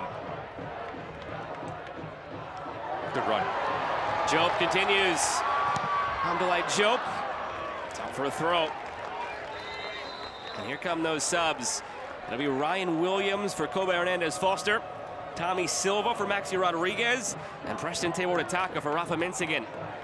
And Minsigan and Maxi Rodriguez never really found the rhythm of this game and made their impact felt. Minsigan had a nice shot in that first half. With Taylor-Ataka, he's going to give you legs, he's going to give you verticality, and he's going to give you 1v1 ability on the wide parts of the field. Ryan Williams will sit deeper, so that will allow Jope to be more box-to-box, a true number 8. And Tommy Silva will push on higher up the field as well. So really attacking-minded subs for Danny Dicchio, trying to equalize this game. Tommy Silva in his first year in the USL Championship. He had signed a homegrown contract in MLS with Real Salt Lake back in January of 2024. Made his debut that season. And now this year, signed with Detroit City. And his 3rd appearance off the bench, Silva, typically a starter for Detroit City. Packs a punch now coming in. And try and spark something in the final 23 plus stoppage.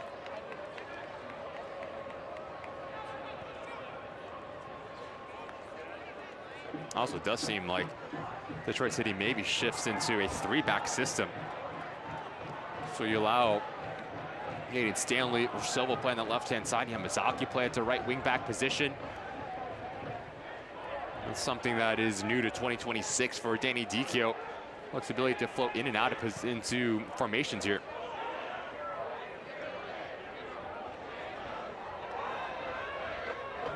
Probo. Oh, nicely flicked on by Ibarra. Here's Johnny Rodriguez cutting in. And Saki wins it. Probo pressuring. Rodriguez there as well, and the foul called. Just a little bit too slow, Johnny, to recognize the pressure coming. If you can just help it on to Olex Anderson, it's a 1v1 for your teammate. It came off Mohamed Hassan. He's supposed to stop the play there, but let it go. Preston Taylor-Ataka to the end line, and it yields a corner. It's not going to have Vegas happy. That is just a simple breach of the rules from the referee. If it hits you and it impacts the play and bounces to a player, it's supposed to be dead. Nice little give and go, though. It's a nice little gift back for Detroit City for maybe a few calls that didn't go their way in the first half. That certainly should have it.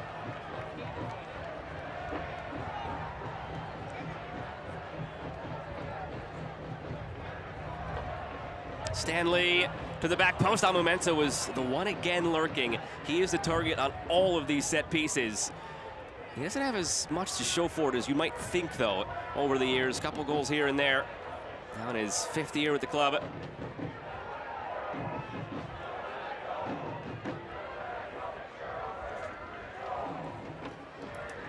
Darren Smith, don't forget, is always lurking for Detroit City. He's the type of striker who needs service. He's not going to create it for himself. The service hasn't been there, but when it has been today, in the few moments, he has been dangerous.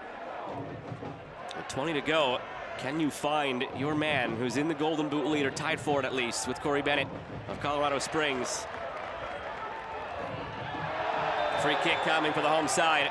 There's maybe an asterisk right there for Darren Smith. 5 of the goals came in one game against Sporting Jackson. They all count the same in the end. I suppose if you're a manager, you'd rather it come consistently over the course of a season and not just in bunches, but he's always dangerous and could have a chance here on this free kick, as the yellow was shown to Giorgio Provo. That's so quick. Truth is, it's that little secondary touch to create separation, invite the contact. You have to imagine that Aiden Stanley's name is written all over this one. A ball lifted towards this back post, and from this distance, it's not the initial contact. It's a knockdown that can be an issue here.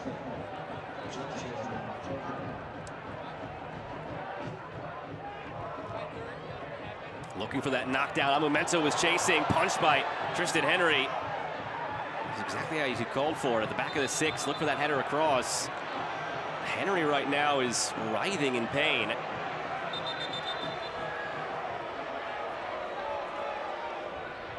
Well, just in case it becomes relevant, they do not have a third goalkeeper on the bench, so somebody would be asked to fill in on an emergency basis. But this is exactly what you need to do if you are a goalkeeper. If you commit to stepping off of your line, teammate or not, contact on the ball, take the traffic, take the contact. Coming through the traffic, there it is. A lot of body coming together between Montgomery and Tristan Henry. That is brave from the goalkeeper. Assistant referee getting into it with Haruki Yamazaki as he was trying to start something with Temi Antonoglu.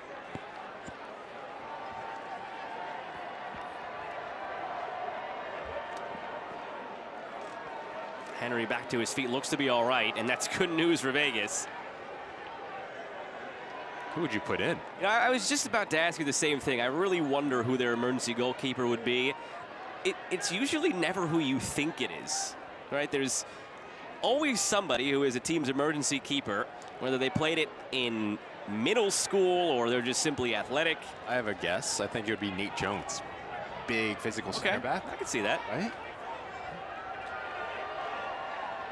I think my guess would have been Johnny Rodriguez, just because That's a good one. he's so versatile for this team.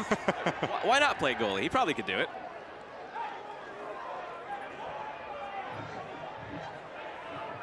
Devin Amumensa now getting into it with the 4th official on the bottom of your screen.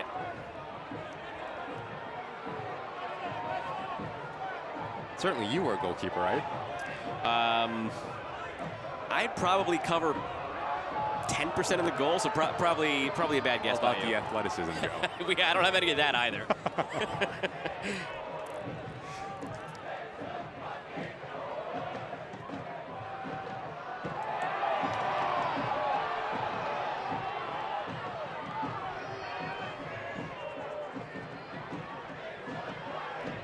Offside flag comes up on Olex Anderson. Abraham Ochire is set to check in for Las Vegas. So it'll be for Anderson, so that might be one of his final involvements there. But Detroit City puts it back into play quickly. So he'll stay out there for now, Anderson.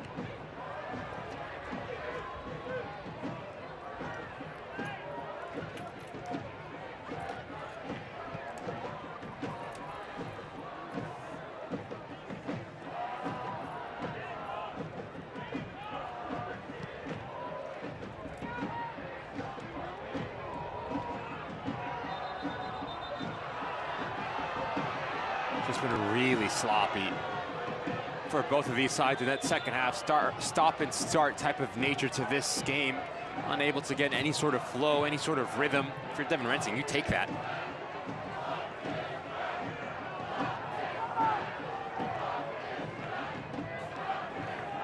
Here comes that change for Las Vegas. Abraham Ochire, dangerous player coming in off the bench. He's typically been in this reserve role this season. His 13th appearance, only 5 of those starts, has 4 goals to his name. His first year in the U.S., he was signed from the Finnish top division. Only had 1 goal in 32 games in Finland's top tier. Former midfielder of the year in Finland's 3rd division in 2024. Took a little time to adjust to that top level, but it didn't take him any time to adjust to the level here. And that's the sort of luxury that this Vegas team has. They pull off Alexandersson with his now 5 goals this season, his 5th coming 40 seconds in. It's held up the whole way, and you bring on a guy who has 4 goals. Very different from the Detroit City side, who have Darren Smith leading the way with 11, and then you just go down the list and everybody's got 1. They don't really have the secondary scoring beyond Darren Smith, and it shows in games like this. That's something that is really underrated for Las Vegas Lights, is the depth, especially in the attacking phase of play. Ochiro is a player that wants to drive at this back line. He's really creative. He's left-footed, can serve in a good ball in. As he comes in, Johnny Rodriguez will now be the player that spearheads the attack for Devin Rensing. So a different type of profile versus Alexandersson. Can drop into the hole, can spin in behind. It's going to be a really important showing here for Ochiro, especially as he's going to go against Yamazaki. Found Rodriguez. Back to Pinzone.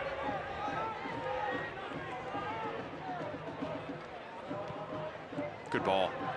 Locker has an assist already. Why not a goal to go with it? Touched over the bar by Herrera. Good ball that breaks the line from Antonoglu. Been really impressed with the mentality from Locker. First touch out of his body, hits it well. This ball is dipping, so it's a no-nonsense save from Herrera to push it up and over his crossbar. You mentioned the point about this game being choppy with some of the fouls and some of the stop-start nature. On the back end, our stat provider does keep track of how much the ball has been in play. So far through this game, including first half stoppage in 80 minutes, the ball's only been in play for 39 minutes. So it's been choppy. Vegas wants that. They want a second goal as well. Doesn't come there, and they won't have another corner despite their protest. It's a goal kick.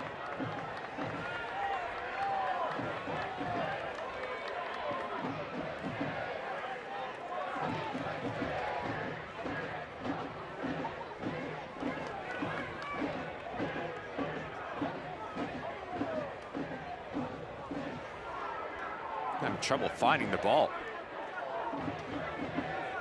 Are those portable seats? That's what I was trying to figure out. I think so. They're cushions that go on the bench. Living in luxury, Las Vegas. Or is that the Detroit side? Excuse me. I was about to say, it's really kind for Detroit to give those seats to Las Vegas. No, it looks like they're on both sides, actually, now that I'm looking at it. Kindness, Joe. It's tough right in the aluminum. I was used to that. So was I. Less so. We can't all be like you, Ricky. Stop. Not all of us were MLS draft picks. Stop it, Joe.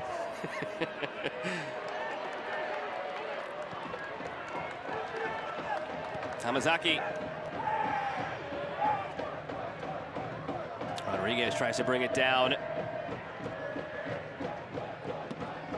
Last chance from distance was only their 2nd shot on target. It was their 1st shot on target since the goal 40 seconds in.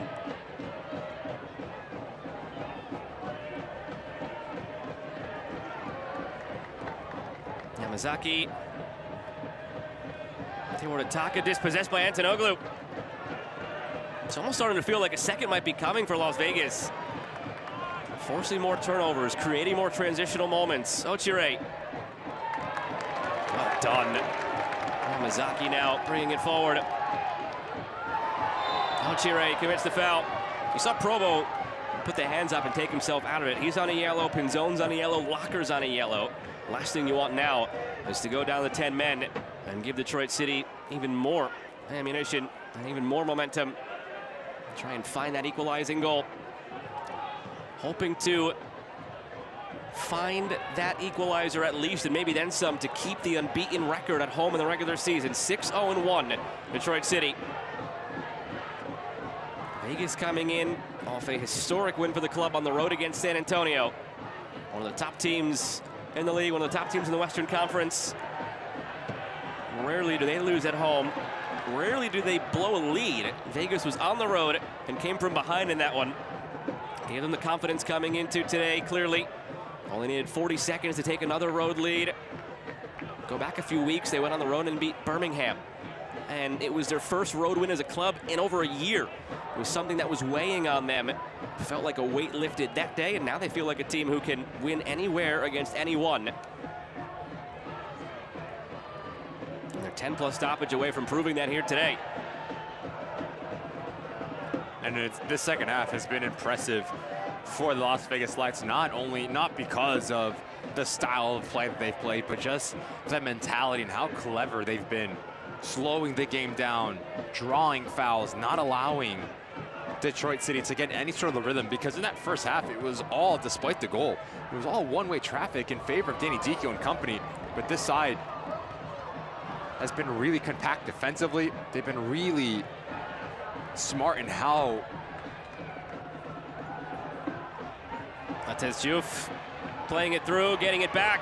Smith wants it, pushed the other way instead the table to Taka, blasted across, loose in front. Could have got anywhere off the ricochet, stays in play for Job, flashes it back in front, and the ball was over the line for a goal kick. First time in a couple minutes here that Matez Diouf has done a good job at combining with Job, and notice the amount of pace that Tabor Ataka smacks this ball across that 6-yard box with. Puts pressure on Henry and Ben Ofemu, who's going to make a play. The center back doing a good job again at getting himself into the danger zone, and then a little bit of confusion between Guillen and Locker. Good ball across from the sub for Detroit.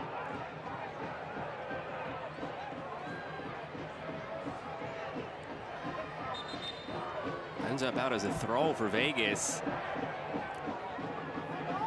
And Mohamed Hassan is going to have a chat with Tristan Henry, the goalkeeper. Wants a different ball. Well, that might have just been some veteran tactic from Henry. I guess the whistle hadn't blown yet officially, so they're going to go back and retake the goal kick. There's a little bit of a wry smile on his face as he went to go pick up that second ball. A bit of a stall tactic from the 22-year-old keeper, who's been terrific in relief of the injured Charlie Lanfear. 4 saves, a couple of those highlight reel worthy for Tristan Henry.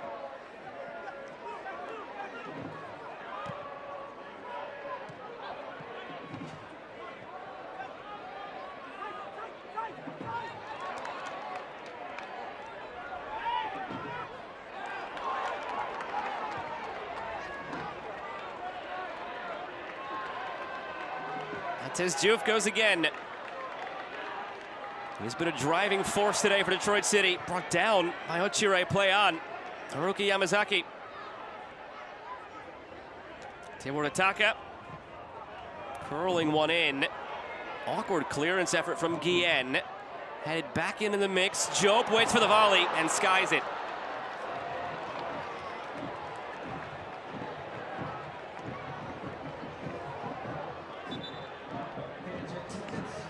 Coming up next, we've got some Premier League lacrosse. The Philadelphia Water Dogs and the Denver Outlaws coming your way. 9 Eastern on ESPN2. Stick around for that.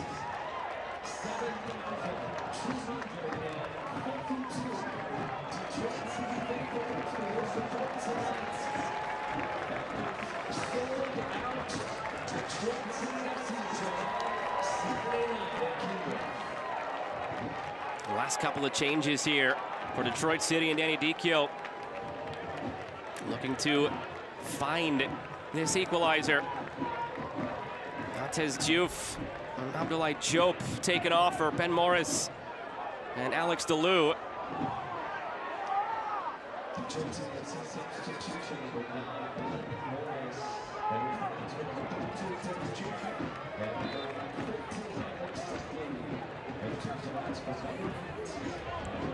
Patrick Leal for Christian Pinzon on the Vegas side. You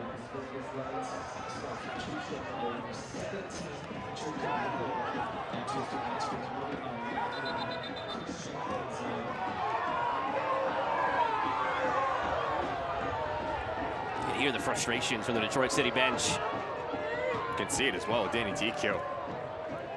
Clearly did think that Yamazaki does keep this ball in play. Again, little things like that. Phenomenal to see a game out for Devin Rensing. Keep the ball into a corner, drain some more clock, and as Mohamed Hassan is showing someone a booking. That is shown over to the Detroit City bench.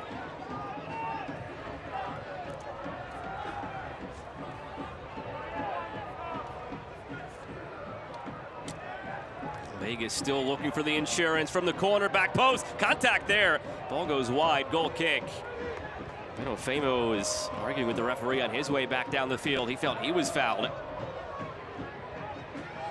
After the penalty that wasn't given for Detroit City in the first half, if that one would have been given as a penalty, had a problem on our hands here at Keyworth. I don't know if anybody would have been able to restrain Danny Dicchio. This place would have exploded, but not in a good way. Yamazaki ends one ahead, not a bad ball. Smith tried to play it through, didn't matter. Offside flag came up. With Ben Morris coming in now, you have two players that lead the line for Detroit City. Aaron Smith has been starving for service. We're in the 86th minute, and he only has 16 touches throughout the course of this game. A player that has scored 11 times throughout the course of this season. That tells you two things. Number one, Las Vegas Lights defensively have done a phenomenal job at cutting service into him. And the second, that Detroit City simply hasn't been good enough at feeding their star striker, especially in that final third.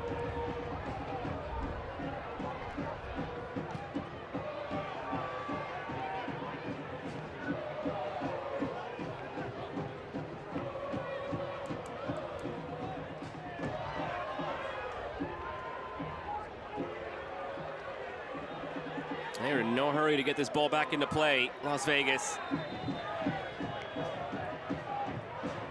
Now up to 90 minutes, including first half stoppage. And the ball has been in play for 44 minutes and 21 seconds, so less than half of the time. That's the way you draw it up if you were Vegas and you score a goal 40 seconds in. The less the ball's in play, the less Detroit City can get their rhythm, the better. And they are close to shielding this out for a win. But it's a sign of a good team, a team that's growing, a team that's understanding who they are and leaning into their identity. Right, because especially once playoffs come around, you have to find ways to win, and sometimes winning is not the prettiest things. You have to dig down deep, you have to defend for large portions of the game, but this has been a masterclass for Las Vegas Lights at slowing the game down, making it choppy, keeping the game higher away from your defensive goal. And that shows you the maturity of this side, but also a side that is together in everything that they've done. Throw goes in, Ochire flicks it on. Been waiting for that one last chance for Darren Smith, but the service has still not been there. The man tied for the Golden Boot lead in the USL Championship. Will he get one more opportunity? Will they as a team get one more opportunity? I'm having trouble getting forward right now. Vegas just swarming first to every loose ball, but foul called. That was chipped away from Pat Leal. He might end up in the book because of it. Be surprised that both of these players don't go into the book. The way today has been officiated, nothing would surprise me, though.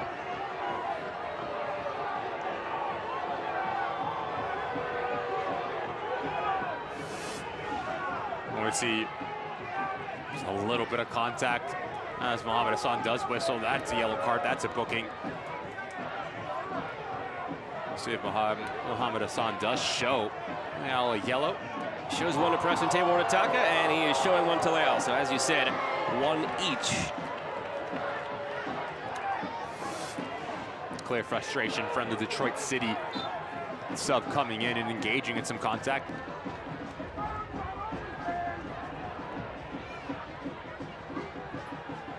And the word is frustrated.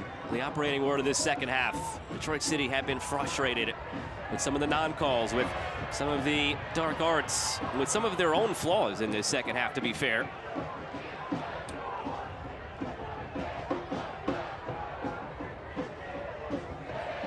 Crowd still hoping for a rally, hoping for the late drama, hoping to remain unbeaten at home in the regular season in 2026. It's a long one for Table-Rataka, and it's gathered by Henry.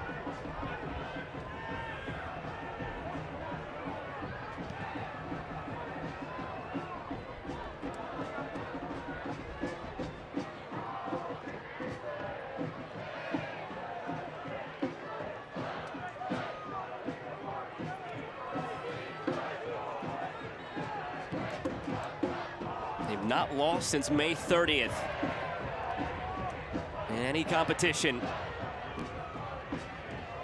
Is that about to come to an end? Almost 2 months without a blemish. On the turn, DeLu. Trying to fight his way to the end line. It's shielded out for a goal kick.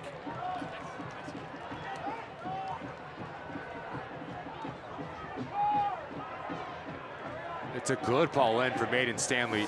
But notice a little bit of hesitation from DeLu here. First touch right there. Continue your momentum because you have Sesok beat.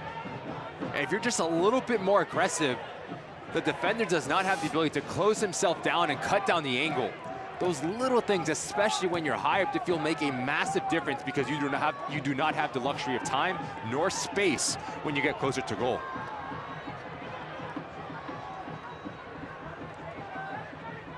Six minutes of added time. Nate Jones and Manu Arteaga set to check in for Vegas. 2 last sets of fresh legs to try and seal the deal.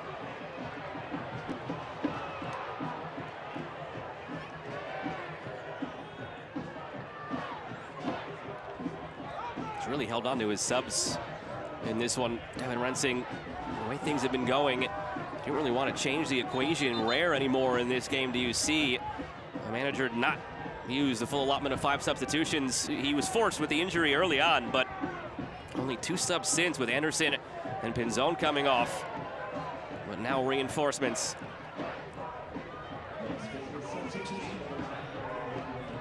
Johnny Rodriguez and Carson Locke are sacrificed.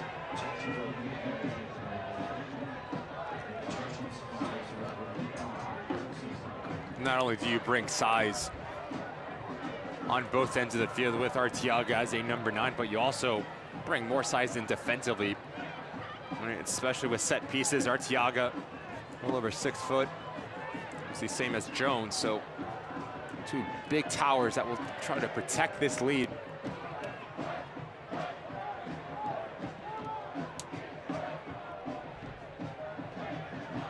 Morris couldn't get a clean touch on it. He really hasn't impacted the happenings since coming on.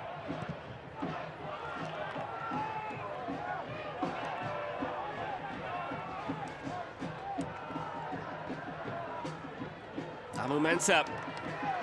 These are the moments where he usually pops up on a set piece, something. He springs a terrific long ball forward for Morris. Morris trying to break away from Jones, delivers. Henry had it lined up, but it was cleared. It stayed in play. Antonoglu now out for a throw. Well done not to concede the corner out of all that for Vegas. Morris bending one in again to the back post. The header is over the bar. Smith had the first chance. And then Callum Montgomery crashing in literally through the ad boards. Notice the shape on this initial ball from Ben Morris. It's bending, and it's really awkward for Aaron Guillen to deal with. And that is difficult for Callum Montgomery, the center back. Have to be able to get your shoulder squared towards the face of the goal. Get on top of the ball, just mistimes his jump. And unable to put it back on target. But if you're Aaron Guillen, you need to clear this ball with your head. No need to try to lift your leg that high.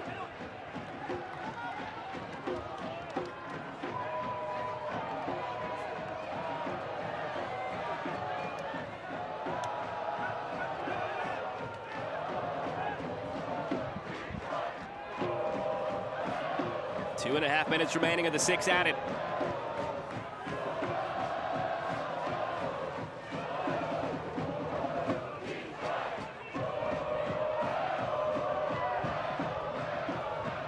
It'll be Vegas' first ever win over Detroit City as well. It's only been 3 tries, so it's not a large sample size. As we've talked about, there's next to no history between these teams. The crowd ignited, and some moments in this game ignited quite the battle. Got under the skin of Detroit City. Never really fully recaptured the momentum they had in the middle portion of that first half when they were initially responding well to the early concession. Vegas has tightened their grip in this second half, but can they hold on? Tibor Ataka, end line. Will there be more Keyworth magic here for Detroit City? Arteaga chasing. Back for Herrera. to get it forward now, 90 seconds.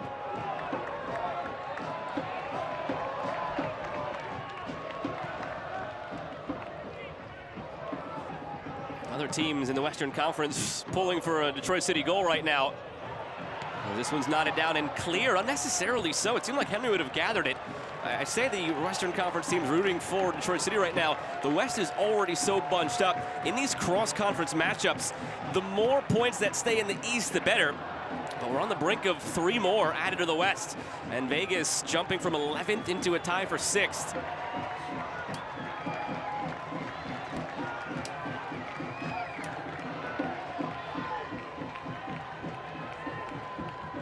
Is this the last chance for Detroit City? 40 seconds remaining of the 6 added.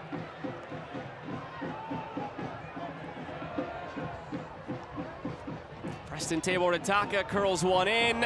Alumensa was trying to battle through, couldn't get there. Defensive header away from Vegas. 30 seconds remaining. Good, really well done in terms of the box defending from the Lights. It's been phenomenal over the course of this match. Lobbed up, back post, Henry's there, ball loose, did he make a save? Someone kept it out, be it Henry or a defender. 10 seconds to go of the 6 added. One last long throw in perhaps for Detroit City. Trying to get guys in the box. There's the throw, they don't get the flick on. Header away. Worked through Yamazaki.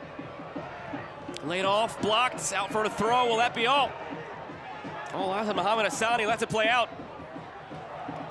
Cleared upfield, final whistle goes. For the first time this regular season, Detroit City fall at home, and the Las Vegas Lights are running up the table in the Western Conference. 9 points picked up by Las Vegas Lights on the road. They win at Monterey Bay, they win at San Antonio, and they win here at Keyworth. What a phenomenal run of form this is for Devin Rensing, and this team is growing momentum, they're growing in confidence, and they're going to make some noise in the Western Conference. Tonight's Brinks Tires MVP is Oleg Sanderson. His goal 40 seconds in was all they needed to take this one all the way. Just needed one opportunity, made his opportunity count. A clean first touch to bypass the goalkeeper to find the composure, and he was the difference for Las Vegas Lights to pick up all 3 points on the road. Well, that'll do it for us here this evening from Detroit, a team that came into the night unbeaten at home no longer. We're back on ESPN2 next week for the Tampa Bay Rowdies and Louisville City FC. Coming up next, Premier Lacrosse League, Philadelphia Water Dogs, Denver Outlaws.